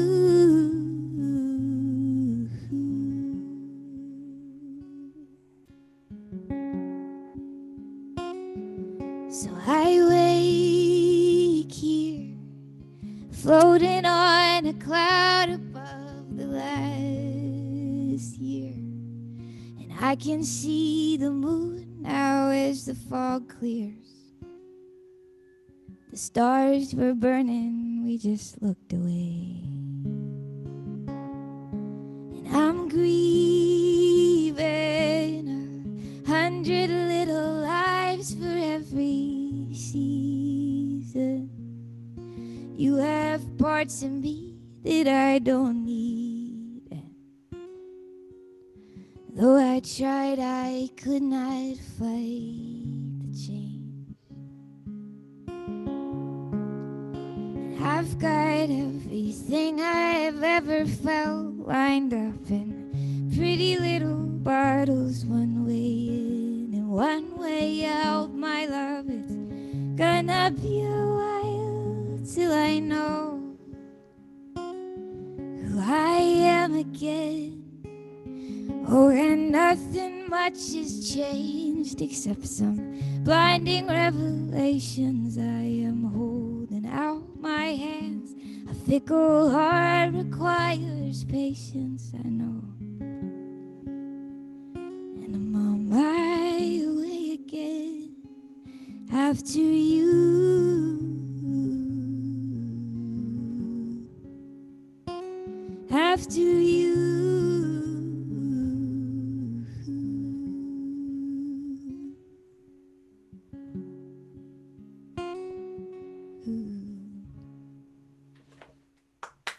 Woo! Thank you. Wow, that was beautiful. Thank you so much. Thank you guys. I see Neil on here, and I just have to say that I have been, hi Neil, I've been doing my quarantine cleaning here, trying to like clear out years of stuff. And the other day I came across my Roslindale open mic shirt that says I'm Haley on it. So precious. I didn't throw that away, I promise. It's so good to see you. That was like a little premonition to this. So good to see you. Thank you for having me, Don. You're welcome, Haley. Thank you for the tune. We'll go around a couple of times and we'll chat a little bit. Always interested to hear what everybody has to say. So Annie and Rod, are you can you do a tune for us? We'd sort of love to hear some more of that good stuff there. Let's see. There you are. Let's check your sound. Yeah, I don't hear you. Good to see you. There you go. Very nice to meet you all. We sitting now. Hopefully the mic is still properly sitting. So, great show, Don. Thank you. You're welcome. We're celebrating our 26th wedding anniversary on June Woo! 4th. Yeah. Next week. All right. All parts accounted for. All right. Nice. Yes. Well placed. Believe me, he was sitting over here just cringing in the chair when you were saying that. So, we met in 1983 actually, which is a lot longer ago than 26 years for those of you doing the math. And it was right before I accidentally married the drummer. So I am here in this place right now of joy with this man. And this is a little song that was inspired by true events when he gave me this ring that I had waited a long time to get. And it was an antique, and we were playing in bars, and I was shaking a lot of things as the chick singer, whatever. And one morning after one of those gigs, I woke up and looked down in my left hand at the place where this ring that I had waited 11 years to get. And there was a great big hole where the diamond had been. So appropriate gasping is allowed at this moment. I went for a year without a diamond in this little spot, but I am now happy to say I got a song out of it. So this is called The Ring.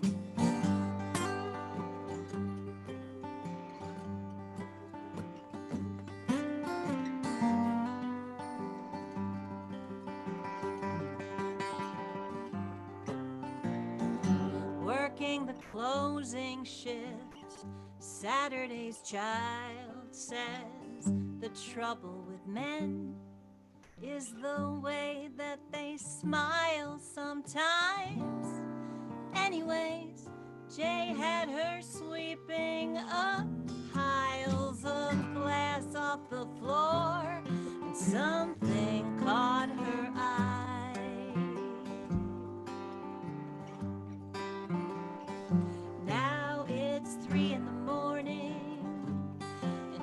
exhausted as hell. The trouble with men is the lies that they tell. Sometimes, anyways, she saw the object up close.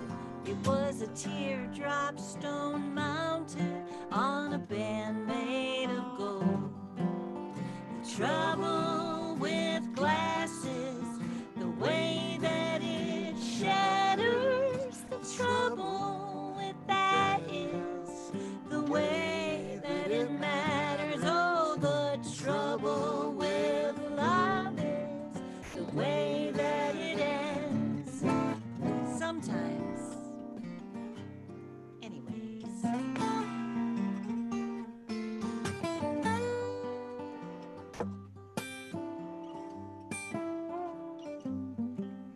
Well, some kind of heartache went down here tonight. The trouble with men is the way that they fight. Sometimes, anyways, she says she knows who's to blame, secretly hoping that no one would claim it.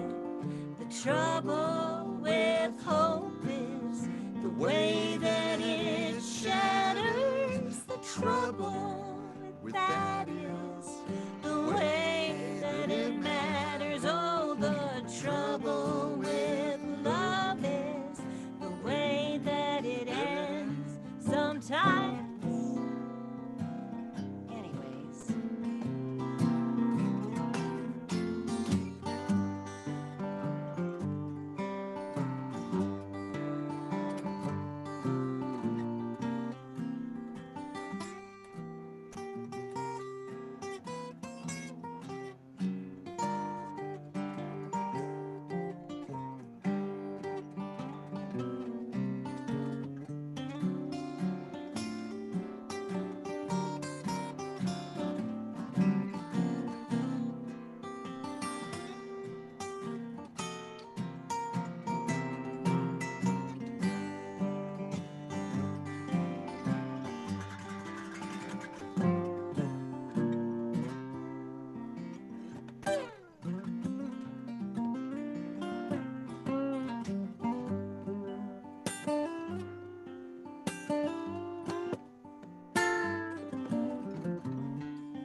I fell in love with his fingers first.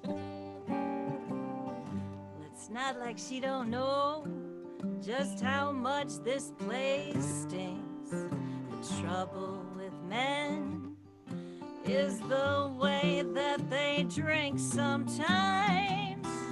Anyways, certain of only one thing. Somebody's finger is missing a ring.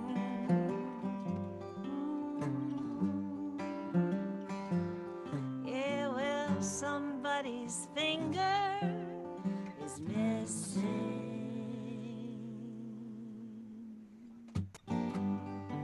a ring.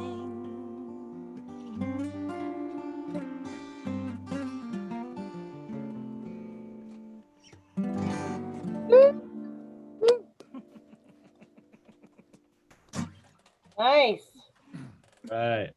Hey, Woo! That was great, you guys. Thank you. That was awesome.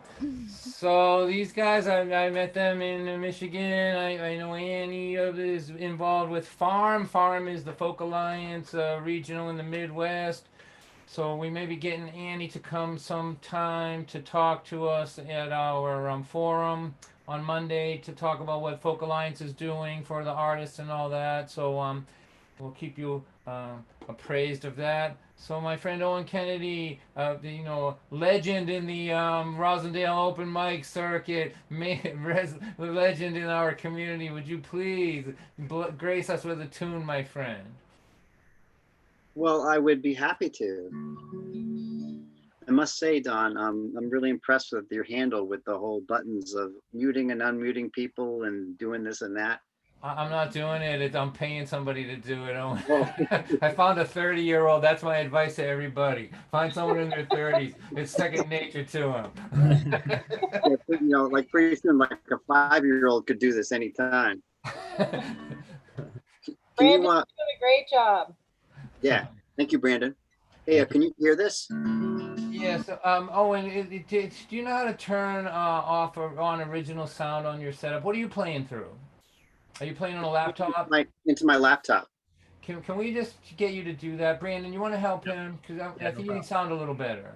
No problem. All right. So you're gonna here. I'm gonna pull up a video, but in the bottom left-hand corner where the mute microphone is, there should be a little triangle button. Yeah, I see that. Hang on a second here. That you can go to audio settings. Okay. All right. Once you're in in, built-in microphone. At the bottom of it, did you see the bottom of that list that pops up audio settings, ... The very, very bottom thing. Yes. Yep. Hit that. Okay. All right. So now you're in the audio settings. So where it's underneath the microphone area, where there's a check box, you need to uncheck it so you can automatically adjust your microphone. Keep it at 50 to 60%. So this is input mic. Yeah, input level. And then in the bottom right corner, advanced button. Do you see that of the same window? So I just turned down my microphone to about 50%. Is that about right? Yeah, this is a good level. So then there's a button in the bottom right corner of that window that says advanced. Yep. Click on that, and then you want to check the box that says show in meeting option for enable original sound. Okay. Okay, once you do that, you should see up in the top left of your screen a little button above the video that says, it should either say turn off original sound or turn on original sound. What does it say? There's well, the show in meeting an option to enable original sound is, I checked that box. Yep, and then in the top of the video feed where you can see people, there should be hang on. Yep, okay, so what is this up here? Low and something? So it should say turn on original sound or turn off original sound. It doesn't say anything like that, but there's little 3 dots here. I'll click that and see what happens. No. Are you looking at the top left of the video where you can see? Where you can see yourself. My little video. Oh, cancel spotlight video? Yeah, oh, wait. It should be in that area. All right, so it says turn off original sound. Perfect, you're good. It should be. That's as good as your sound's going to get. So let's see what you sound like now, Owen. How's that? Good. Go for it. All right. Well, this song was inspired by the song that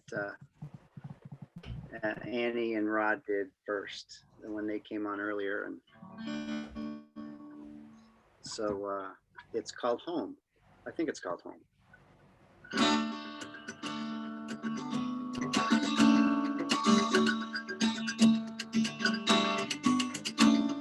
I look across the meadow at the glory of the flowers that are blooming.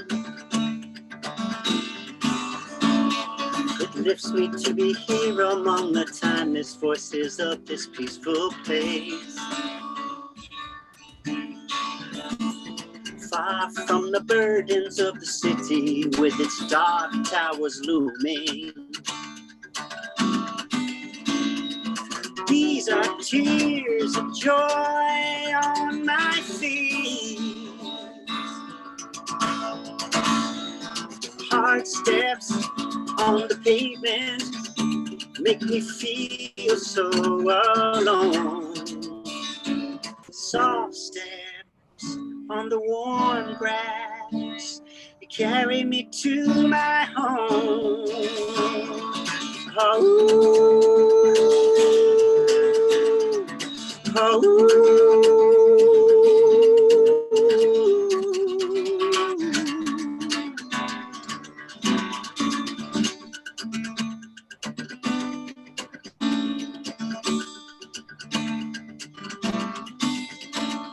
I'm running and I'm dancing and I'm splashing and I'm playing in the ocean. Mischievous, playful, choppy waves knock me down and I am laughing. My feet are sinking deeper in the soft sand that opens up forever. Speaking in the language of my own. Hard steps on the pavement make me feel so alone. Soft steps on the warm grass carry me to my home.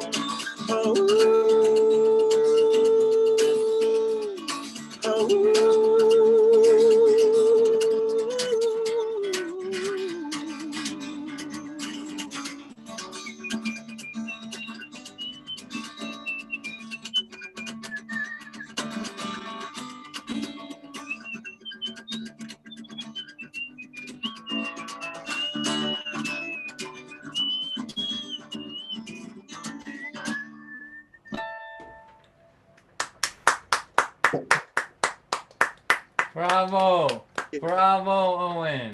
That sound okay? Yeah, you know, you're in Maine, so we'll take what we can get from you, you know.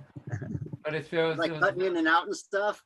it's just a little, you know, the video's a little wobbly, you know, it's because you're far away, and you know, but it's good enough to hear, and I love that tune.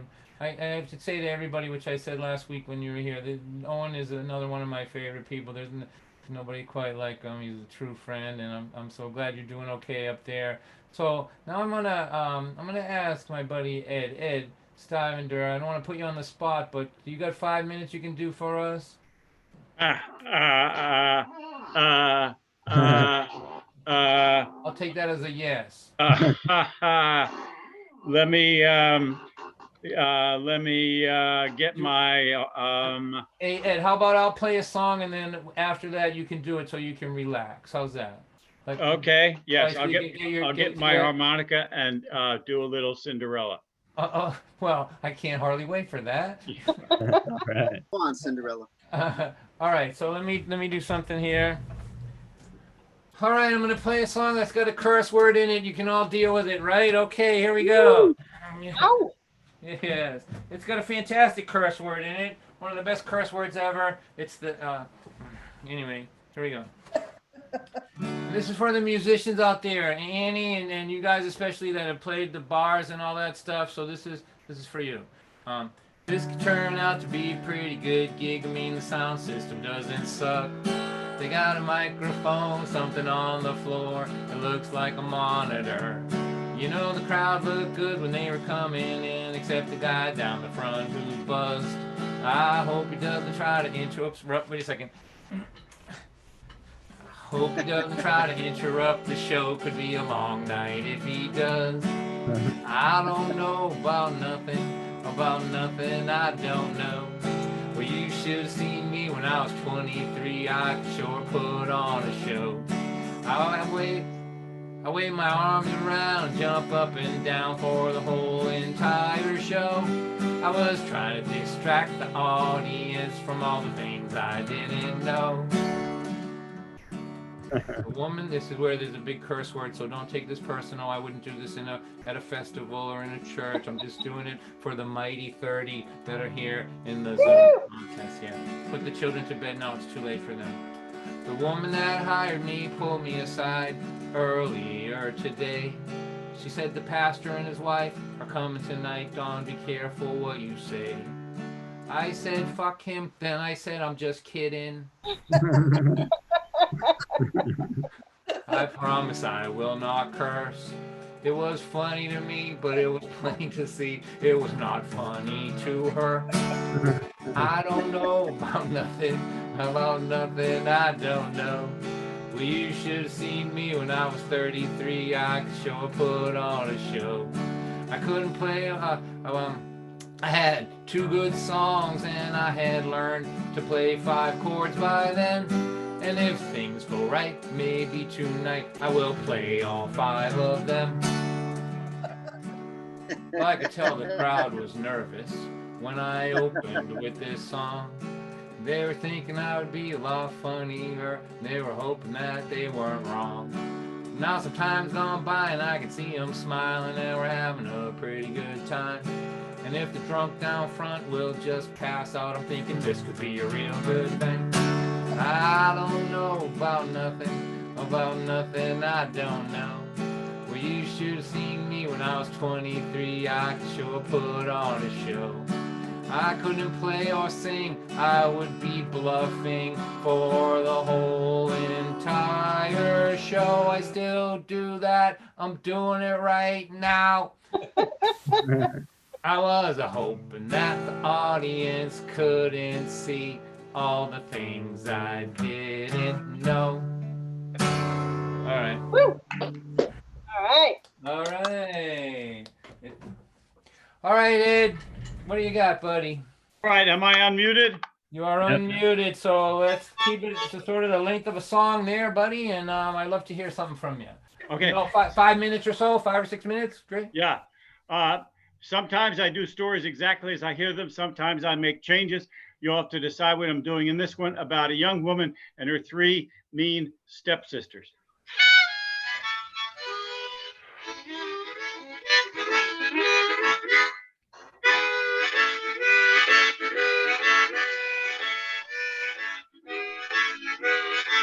Oh, my name is Cinderella, and I'm looking for a fella to take me to the ball tonight. But I don't think I'm gonna get to the ball tonight, 'cause I gotta clean this place up, and I'm feeling so uptight. Cinderella lived in a big old house with her 3 mean stepsisters. Let me tell you about them. One was so hot-headed she was mean. One was so cold-shouldered she was mean. One was too hot. One was too cold. And the third was just wrong, if you know what I'm saying. Cindy, Cindy, Cindy, can't go to the ball tonight. Ha ha ha, hee hee hee, ha ha ha. Oh, woe is me. If only I had a fairy godmother or someone. What's that? And there, coming out of the sky in a ball of light, is someone in a 2-piece sweatshirt with a towel around his neck and a knit cap on his head. Hey, yo, Cinderella, what's up? Rocky Balboa, what are you doing here? Yo, Cindy, I'm your fairy godfather. Fairy godfather? Who ever heard of a fairy? Yo, Cindy, just go with the flow. Don't ask too many questions. Well, if you're my fairy godfather, do you have any magic wishes for me? Yo, as a matter of fact, today only, I got 3 magic wishes for you. Today only. One time I was doing this, and a 6-year-old child comes up from the audience, takes my hand, brings it down, and corrects my mathematics. 3 magic wishes for you today only. What's your first wish? Well, my first wish is that the house could be completely cleaned up. Yo, no problem. Reach into his sleeve, pulls out a magic wand, waves it once, twice, 3 times around her head. The house is immaculate, completely cleaned up. Oh, this is wonderful. Now, how about something to wear to the ball tonight? Yo, no problem. Magic wand, once, twice, 3 times around her head. And there Cinderella is standing in a 2-piece gold lame Jordache jeans outfit. And on her feet, glass Adidas sneakers. Oh, this is wonderful. Now, how am I going to get to the ball tonight? Yo, no problem. Magic wand, once, twice, 3 times around her head. A block-long Mercedes-Benz stretch limousine pulls up in front of the house. Cinderella runs down, gets in the limousine. Limousine takes off down the road as Rocky says, "Hey, yo, Cindy, you may want to be home by midnight. Just a suggestion." Limousine pulls up in front of the ballroom. Cinderella jumps out into the ballroom. She goes. She's never seen the people there. Everyone turns and looks. They've never seen such a beautiful girl before. The prince, or the artist formerly known as Prince, rest his soul. The artist formerly known as Prince comes down from the throne, walks over to Cinderella. "May I have this dance?" "Oh, I'd love to dance. What kind of dancing do you do?" "How about Macarena?" And so Cinderella and the prince begin to do the Macarena, and you can join them if you know it. Bong,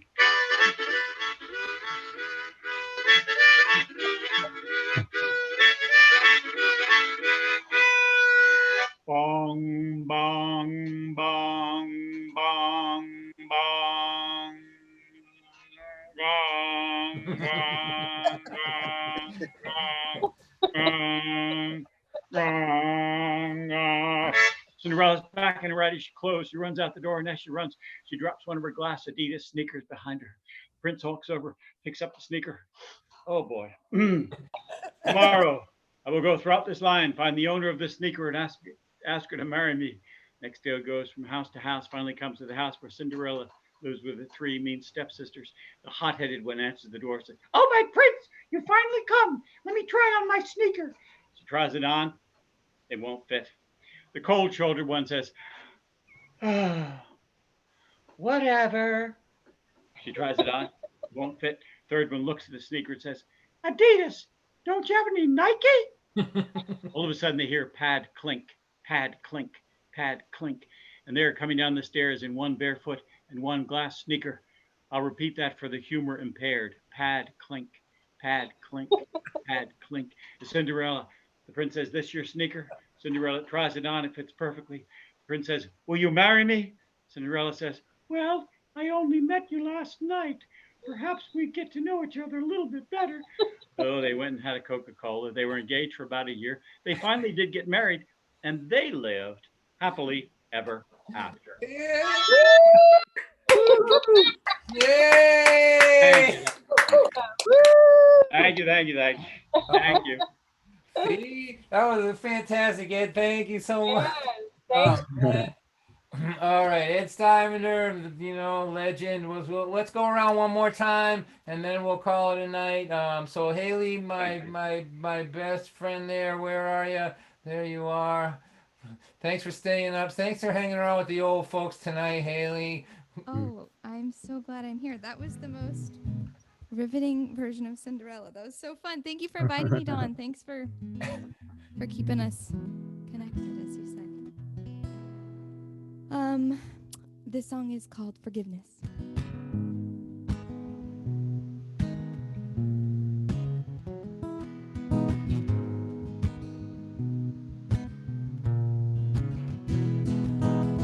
Oh, mothers, why did you marry Father Time? Was it him who drew the line in the sand?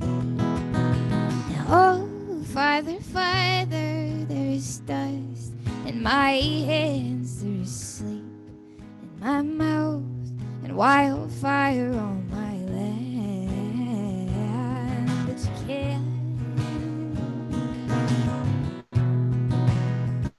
you can't ask the mother of a mother of a mother of a mother for forgiveness. Forgiveness, you can't. You can't ask the mother of a mother of a mother of a mother for forgiveness. Forgiveness.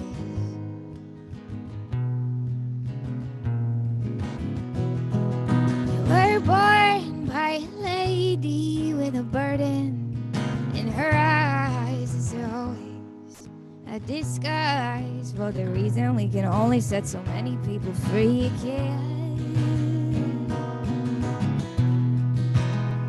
you can't ask the mother of a mother of a mother of a mother for forgiveness. Forgiveness, you can't. You can't ask the mother of a mother of a mother of a mother for forgiveness. Oh, 'cause history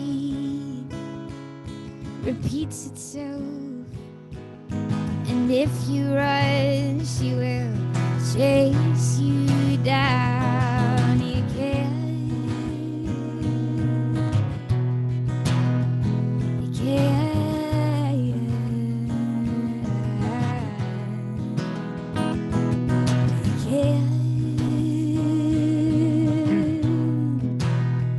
You can't ask the mother of a mother of a mother of a mother for forgiveness.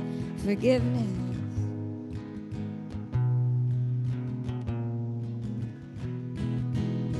Oh, mothers, why did you marry? Father Time, was it him who drew the line in the sand? Woo! Wow, that was beautiful, Haley. Thank you. That was beautiful. Haley, you kill me. I'm telling you, you just kill me, one after another. Yeah, I just love you, man. So glad to have you part of my circle and my world here. All right, so are we putting so over in the chat, everybody's information should be there. Ed Stivender, if you've got a website or some way for people to know, just pop it in the chat there. So if anyone wants to be able to find you, Okay. we'll do it. Anybody else that we haven't thought of, Owen, all that, just we should use this opportunity where people might be seeing you for the first time to let them know where they can find out more. Find out, there's, there's all kinds of cool stuff going on out there. You want to know how to find it. So, in the second and final round, here, let's get back to our opening act and representing the state of Michigan with our technician Brandon here tonight. Please welcome back Annie and Rod Caps. Woo! Thank you so much. Ed and Haley, that was fantastic. We're muted back here, so you can't hear us laughing. I should have raised my hand. Yeah. Not for you, Haley. We were not laughing for you. We were just.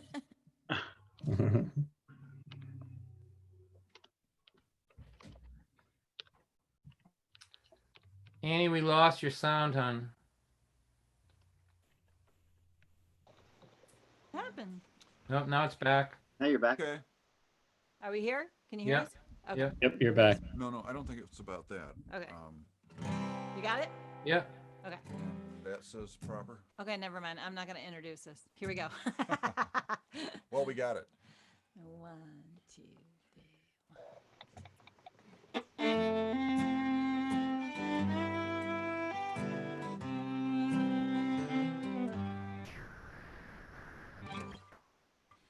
Dark corners, full moons, deep rivers of gin.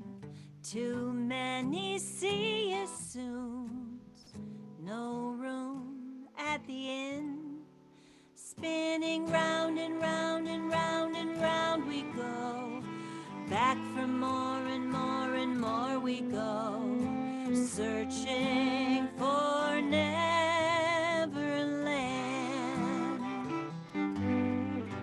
Love letters unsent.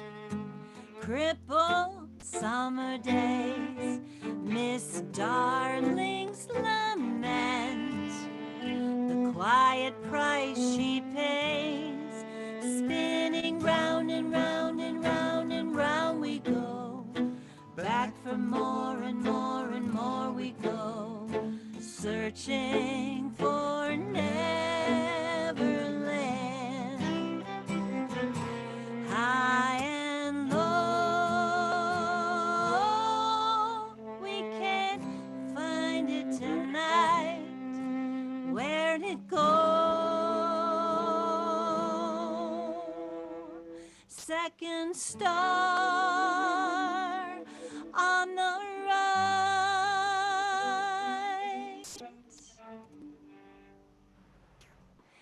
Steel bars, trap doors, old secrets, new sins. His shadow on the floor. Here we go again.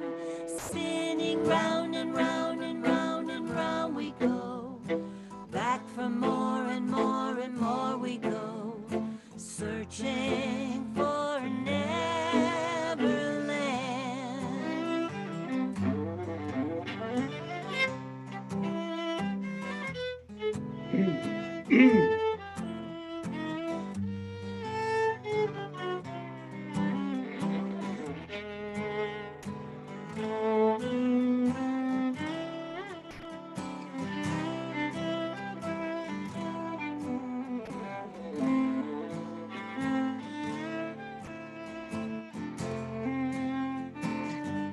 Spinning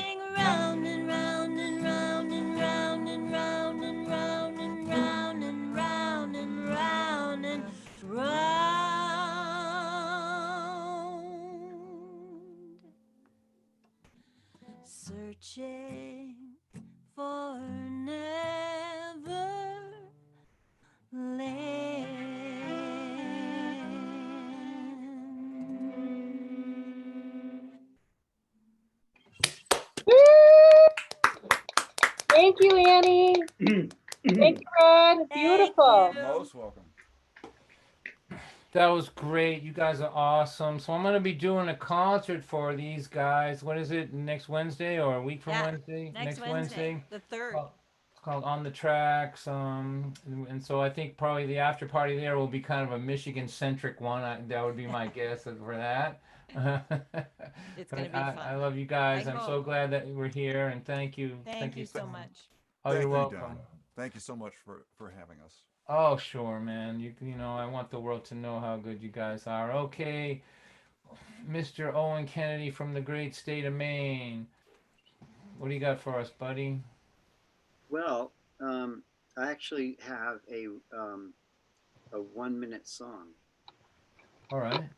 So, you know, I figured since I have a 1 minute song, maybe I should just do a little touch of introductory material. I This think you can one, do whatever you want. I love you, and I'm always glad to hear what you have to say. okay. About, I don't know, 30 feet that way, outside our trailer here, there's a birch tree, and it's got some usnea moss hanging from it, which some people call old man's beard. And it's this beautiful little filamentous kind of green old man's beard stuff that hangs from the trees. It's a kind of lichen, actually, even though it's called a moss. But anyway, there's a type of warbler called a parula warbler, northern parula warbler, and it's a beautiful bird. It's not a particularly beautiful song, but you know, it makes up for it in the way it looks. And they've built a nest up there entirely out of usnea moss. And I've been watching her going in and out of there. And once she's in there, you can't tell there's a bird inside this thing, which is basically made of air. It looks like there's nothing in there, except there's this little cocoon almost of invisibility. It's like when the invisibility cloak from Tolkien, when she's in there.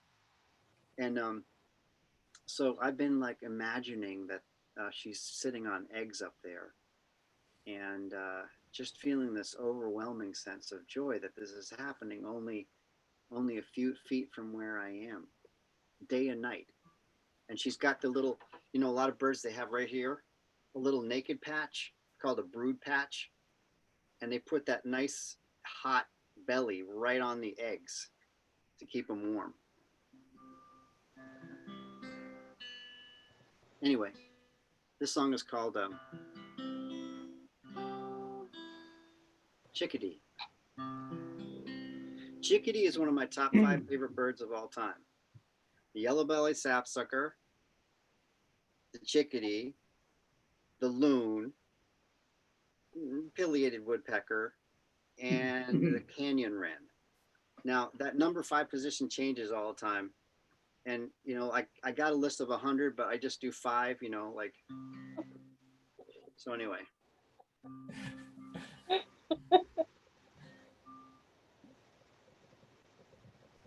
Chickadee, you are so small, and the world is so big, and it's been so cold.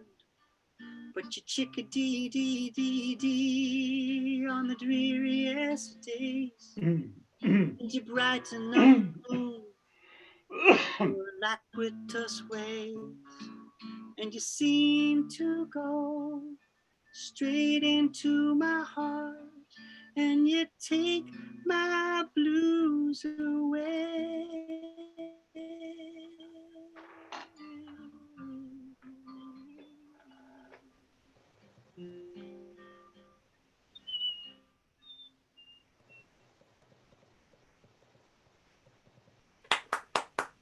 That's beautiful. Bravo. Beautiful. Thank you. All right. For the mighty Thank you, Owen. For the Thank mighty you. 26 that are still hanging around here that weren't here last week, Owen is the birdnest man in the world. He like knows. He really is a bird that hasn't quite lifted off the ground yet. So Owen, could I impose on you to do a couple calls before we move on from you? Do you mind? Okay. Well, I guess last week I did a bunch of bird calls for you, but I don't think I did this one. Let's see if you recognize it.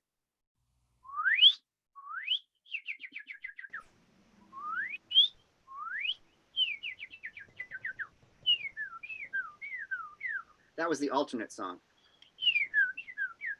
Like that. That's also, he does and does anybody know what that is? Is that a cardinal? Yes, who said that? Sarah. Of course it was Right, Sarah. Yeah. That is the cardinal.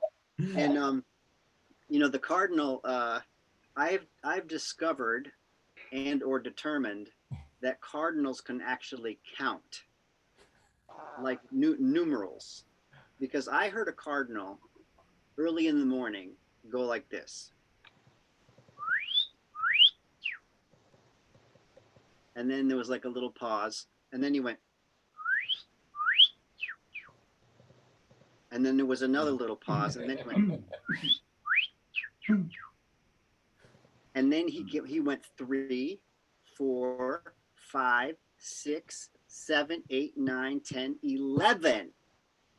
And he went all the way to 11, 2, and then expanding number 1 time additively all the way to 11. Wow. That bird can't count. Yeah. He was doing his taxes. You, Don, always you. Oh, and He I was love doing you. 12. He was doing 12 half steps in the scale, in the octave. Right on. Yes. That's right. He's well-tempered cardinal. That's right. He's a musician and a tax accountant at the same time. Like All birds are musicians. what's that guy's name? Aaron Copeland. Math and music go together. That's right. Owen, you're one of my favorite people on earth. I'm so glad to know you. I'm glad you're doing well. Ed, do you want to do something else for us, or? Sure.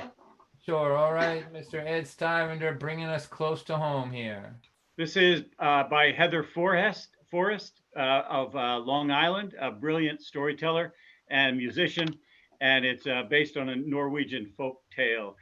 It's called The Squire's Bride. Dum, dum, dum, dum, dum, dum, dum, dum, dum, dum, dum, dum, dum, dum. The old squire was a rich man. He thought he could get anything that he wanted with money. Dum, dum, dum, dum, dum, dum. No, no, no, no, said the farmer's daughter. He cannot have my heart, for I will not sell my heart for money. Dum, dum, dum, dum, dum, dum. But, daughter dear, the farmer said, the squire will forgive our debt, and you're a maid, not married yet. You would be wise to compromise and marry the squire. Dum, dum, dum, dum, dum, dum, dum, dum. No, no, no, said the farmer's daughter. I'll work the land, 'cause I'm as strong as any man. I'll pay that wretched debt with my toil and my sweat, but I will not marry the squire for money. The squire couldn't believe this. He said to the farmer, we'll make the wedding plans anyway. See that your daughter changes her mind on the wedding day, or all of the debt that you owe to me will be paid straight away. Have no fear, the farmer said. My daughter is as good as wed, and a fine bride she'll be. I'll change her mind, you'll see. You invite the guests, I'll do the rest, you'll see. A fine bride she'll be. And so the bargain was sealed. The farmer would give his beautiful daughter to the squire on his wedding day, and in return, the squire would forgive the farmer's debt. Well, even if she won't agree willingly to marry me, I'll send for her on the wedding day. When she sees all my riches on display, her heart will melt. I can't believe the foolish farmer's daughter would prefer a life of hard work to being a nobleman's wife. The day of the wedding finally arrived.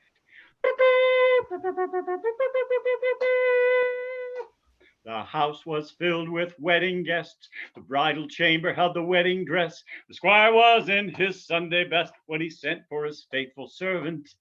Run to the farmer now, my lad. What's been promised will be had. Just go over there and come right back. Just ask for what's been promised. And the lad ran to the farmer's gate and said, my master cannot wait. Give me what you promised you would give him for the wedding. Now the farmer had never explained the arrangement to his daughter, And so, too embarrassed to go himself, he sent the lad in his stead, saying, Run to the meadow now, my lad.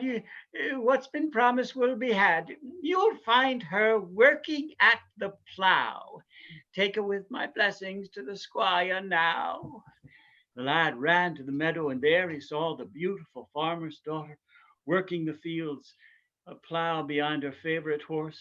He ran up and said, My master's in a hurry today. I must return without delay with what your father promised you would give him for the wedding. Oh, said the young woman, and what was it that my father promised the squire on his wedding day? Well, in all the haste, I forgot to ask, but your father said just now I'd find her working at the plow. Take her with my blessings to the squire now. So that's what they've been up to. And then, with a twinkle in her eye, the young woman said, Oh, my father must have meant this horse. Take her with my blessings, please. I'm sure she'll satisfy the squire's needs. And the lad jumped on the horse and rode like the wind back to the squire's house again. Leaving the horse outside, he went in. Squire, I've got her. She's a beauty. I left her right outside the door. Well, bring her in. But, Squire, how can I? Take her up to the bridal chamber. But, Squire, lad, it is my wedding day. Do what I say without delay. And so, a few moments later, the lad came down, mopping his brow. Oh, Squire, it was the most difficult job you've ever given me. She's very unruly. I had to tie her to the bedpost. Well, I knew she might be stubborn, but I didn't expect it. But, lad, when she saw all the wedding gifts laid out around the wedding bed, what did she say? What did she say? Squire, all she says is, nay. Nay. Well, have her dressed in the wedding gown, and when you're finished, bring her down. But, Squire, how can I get some maidens to help you? And so, with the help of all the house maidens in the hall, they dressed that horse in a wedding gown, complete with wreath and floral crown, tied little ribbons in its mane and tail, and topped it off with a wedding veil. Meanwhile, down below, the squire walked proud and tall. When he heard a commotion in the passageway, he said, Elegant guests, my passions are ablaze. It is with the greatest of pride that I introduce to you the squire's bride. And as the great door swung open, a wild-eyed horse in a white wedding gown, complete with wreath and floral crown, came tripping through the door. The wedding guests' laughter shook the rafters. The squire gazed and gawked at what he saw. For with the floral wreath tumbling down over one eye, the horse trotted through the hall. Many have told this story since then. They say the squire never went courting again.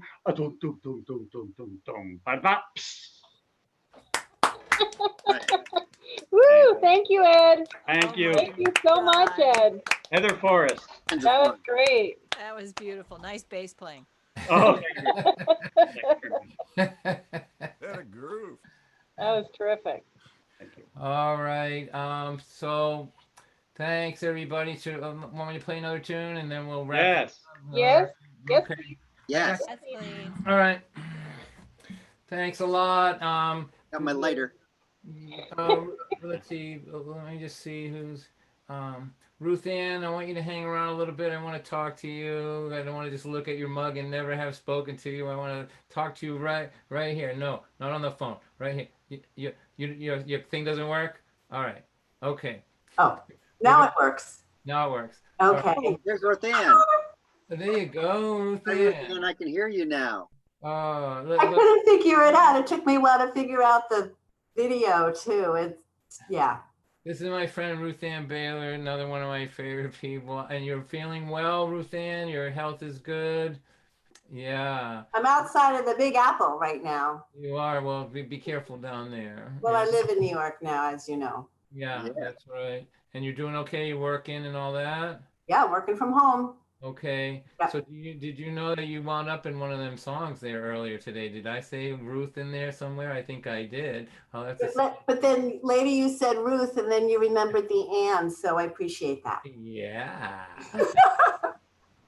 And it was so great to see Ellen and Alan and Junko. I talk to Junko all the time, and every now and then I get like such a happy text from Owen and Neil and okay, yeah, it's been really nice to see everyone.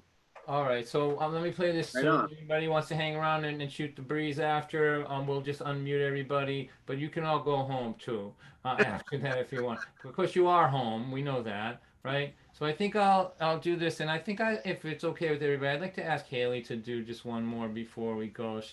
Yes, Um, please. she's so good, and we hardly ever get to hear her. So let me do something quick, and then we'll do that, and then we're good. Let's have a thank you for Brandon. Brandon, man, Woo! you All right, Brandon. Thank you, Brandon. Thank you. You'd be awesome, Brandon. Happy to be here, guys. Great job. Good to have you here too. They both took their dreams and laid them to sleep soon after their children were born. Because you need to provide kids a stable environment, and you need to be steady and strong. But occasionally he will wake up his dreams to see how they feel in his hands. And then he puts them away and goes to work the next day, an ordinary family man. Ordinary people will lay down their dreams knowing they may not see them again. And they do it for their families with strength and dignity. Ordinary women and men. Ordinary women and men. She never thought twice about devoting her life to take care of her daughter and son. And she works every night at a job she don't like. She does whatever needs to be done. But occasionally she will wake up her dreams.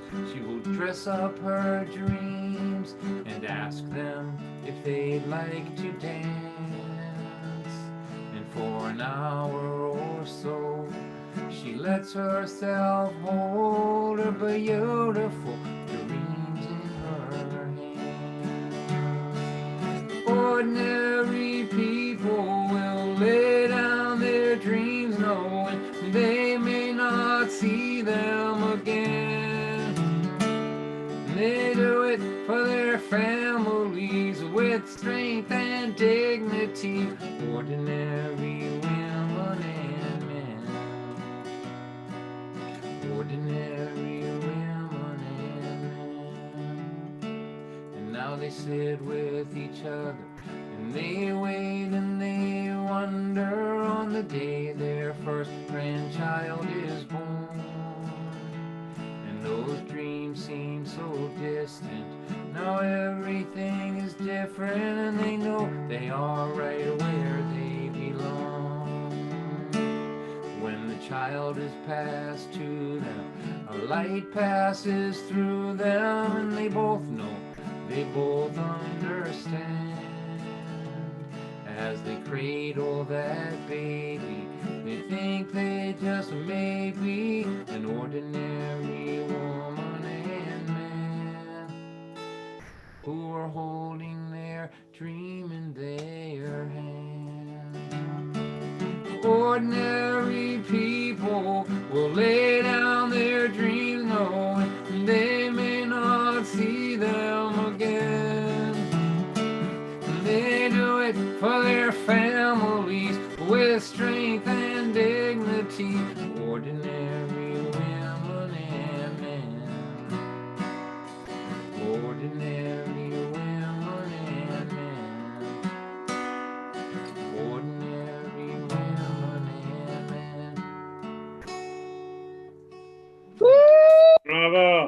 Thank you, Don. That was Oh, cool. thanks, Don. We're dragging up the ancient ones now. Yeah.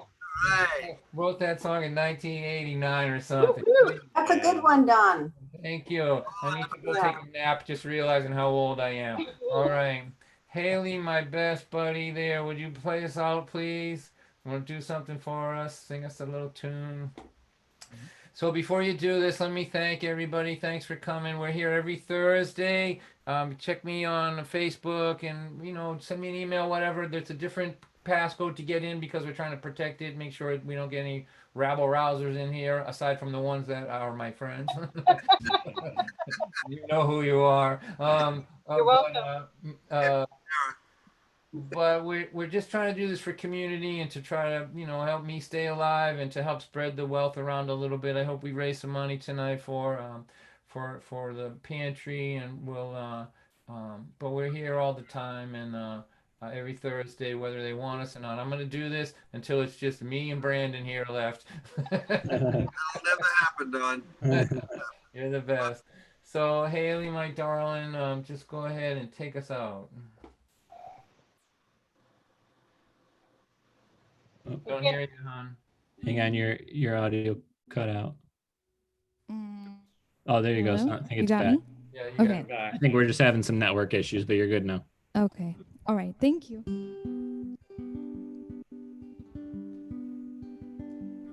On the long ride to Munich, I was glad to be alone. I saw the future like a blanket on the foggy mountain road. When it was too late to go back and too early to call home, I thought everyone I love is asleep out there. And I've got all of this new life I've got to put somewhere. I've got to put somewhere.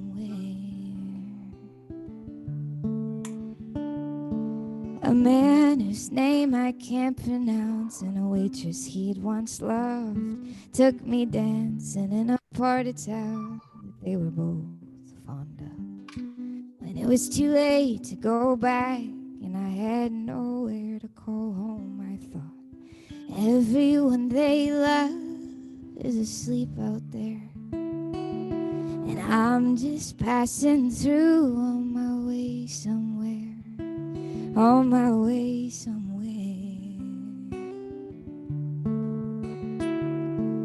And here comes the little sadness. Here comes the little sadness again. 'Cause you can't take it with you, but for a moment I'll pretend.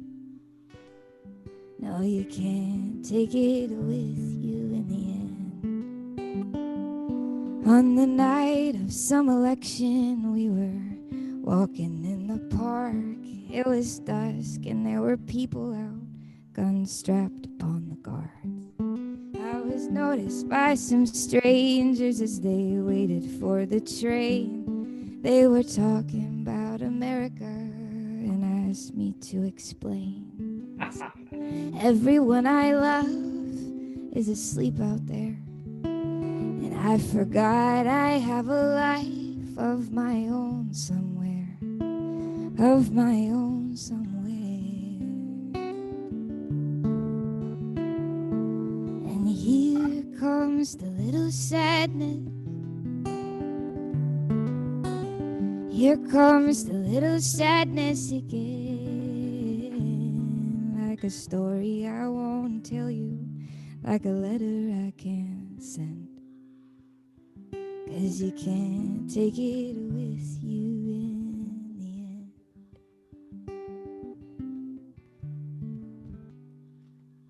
Thank you. Bravo. Oh, beautiful, Haley. Oh, Haley, that was beautiful. Thank you. Oh, thanks for letting me play a new song. Thank you for having me, Dawn. Oh, Thanks, everybody, for all the music and stories and goodness. Right on. Haley, I have to tell you something. I mean, I've said this to you before. Just think of all the songwriters this old faith has seen in its life. I mean, I have spent more time around songwriters than anybody should have to in this lifetime. Um, I never seen nothing like you. These songs are not, they're not like anybody else's. They're just profoundly beautiful and well put together. And I'm so happy that you get to do what you want in this world and that the world gets to hear you. Right on. I am moved by it every time I hear it. I just think you're great, man. So, all right, now old man Don needs to go lie down. Thank you, Don. Thank you. Thank you, Don. You're Hi, welcome. Go Don. ahead, Brandon. Unmute Thank everybody you, if anybody Haley. wants to Thank chat. you, Rod. We love you, Don. See you guys. Thank you, Thank you, Ed. Don. Thank you Nice so work. much. Soon. Thanks, Brandon. Thanks. Don, I'm everybody. sending you a big hug, brother. Okay, right here. Let me get it. There you I go. love you, brother. Sarah G does it all the time. It's not bad. Amazing. This was a good night. I love you Steps so are much, saying good Don. night. Thank you so much. Hi, Don. Good night, honey. Good night. Thank Good night, you. everyone. Nice Maureen. work, everybody. Bye, Neil. Take The care. Hansons. Buddy. Bye. Yeah, love you Good all. work, Haley. Bye. See ya. Thank Bye-bye. you. Bye. Thanks, guys. Thank you. Thanks, Don. Signing off. Don. Thanks again, Haley. You're beautiful, honey. Thank you. Thank you so much. So Thank you. great to see Bye, you. Neil. Thanks so much. Neil. Yes. Neil, PayPal address up again? Just when you go to. Which one, Susan? The PayPal address? The, Oh yeah. Yeah. the HP. Thanks. I'll put that up in the chat right now. Hewlett Packard. Thanks. Junko, thank you for coming. You know, you don't have to come to everyone, Junko. I love you so much. I'm always happy to She's so see you. talented Don't too. feel no obligation. David Hornfisher, look at you, hiding, lurking back there. How you doing? Hey, look at this. Hey, Don. How you doing, buddy?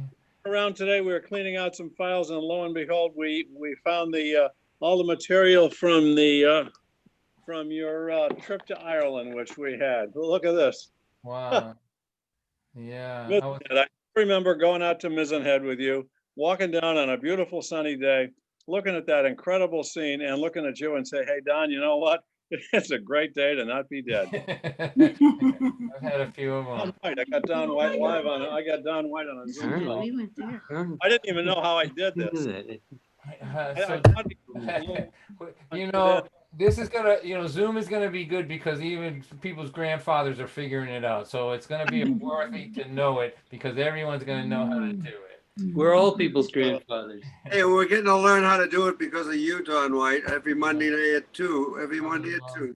Just hang on. I'm plowing my way forward all the time. Always. I'm not gonna be left. Brandon have been great, and everybody else in the room too. I'm too much of a working man to not be able to scratch out a living no matter what it is. Dave Hornfisher, I have to tell you, on the 19th of June, we're going to take that video that we recorded at Amazing Things. Were you at that concert? When we I was, yeah, that was a lot of We're fun. going to show it. We're going to have like a live showing of the thing, and Haley's in it, you know, and Yeah, right. and we're going to have a live showing and try to raise a little bit of money for those guys. So I'll let you know about that. That's the June 19th, a live showing of my DVD called Once More with Feeling, which was recorded at the Amazing Things Art Center in 2013, maybe, with a bunch of people, Christina Thompson Lively and Seth Conley and Brian Mason, and a bunch of folks were there. Amazing show. Jackie Damsky. It was a great night. You were going to make millions on that video, I remember. Yes, you can see now I'm talking to a screen now, so I'm pretty good. Yeah, well, you and everybody else famous, so you're in good company. Well, all right, so let's see who else we got here. All right, that's like, all right. Does anybody else want to say anything to me? Because your time's it's slipping away. Good night. Good night. Good night, everybody. Good night. Don, for everything you just did tonight and every night and every day. And thank you. Love to Teresa and the family. All right, man. We'll see you later.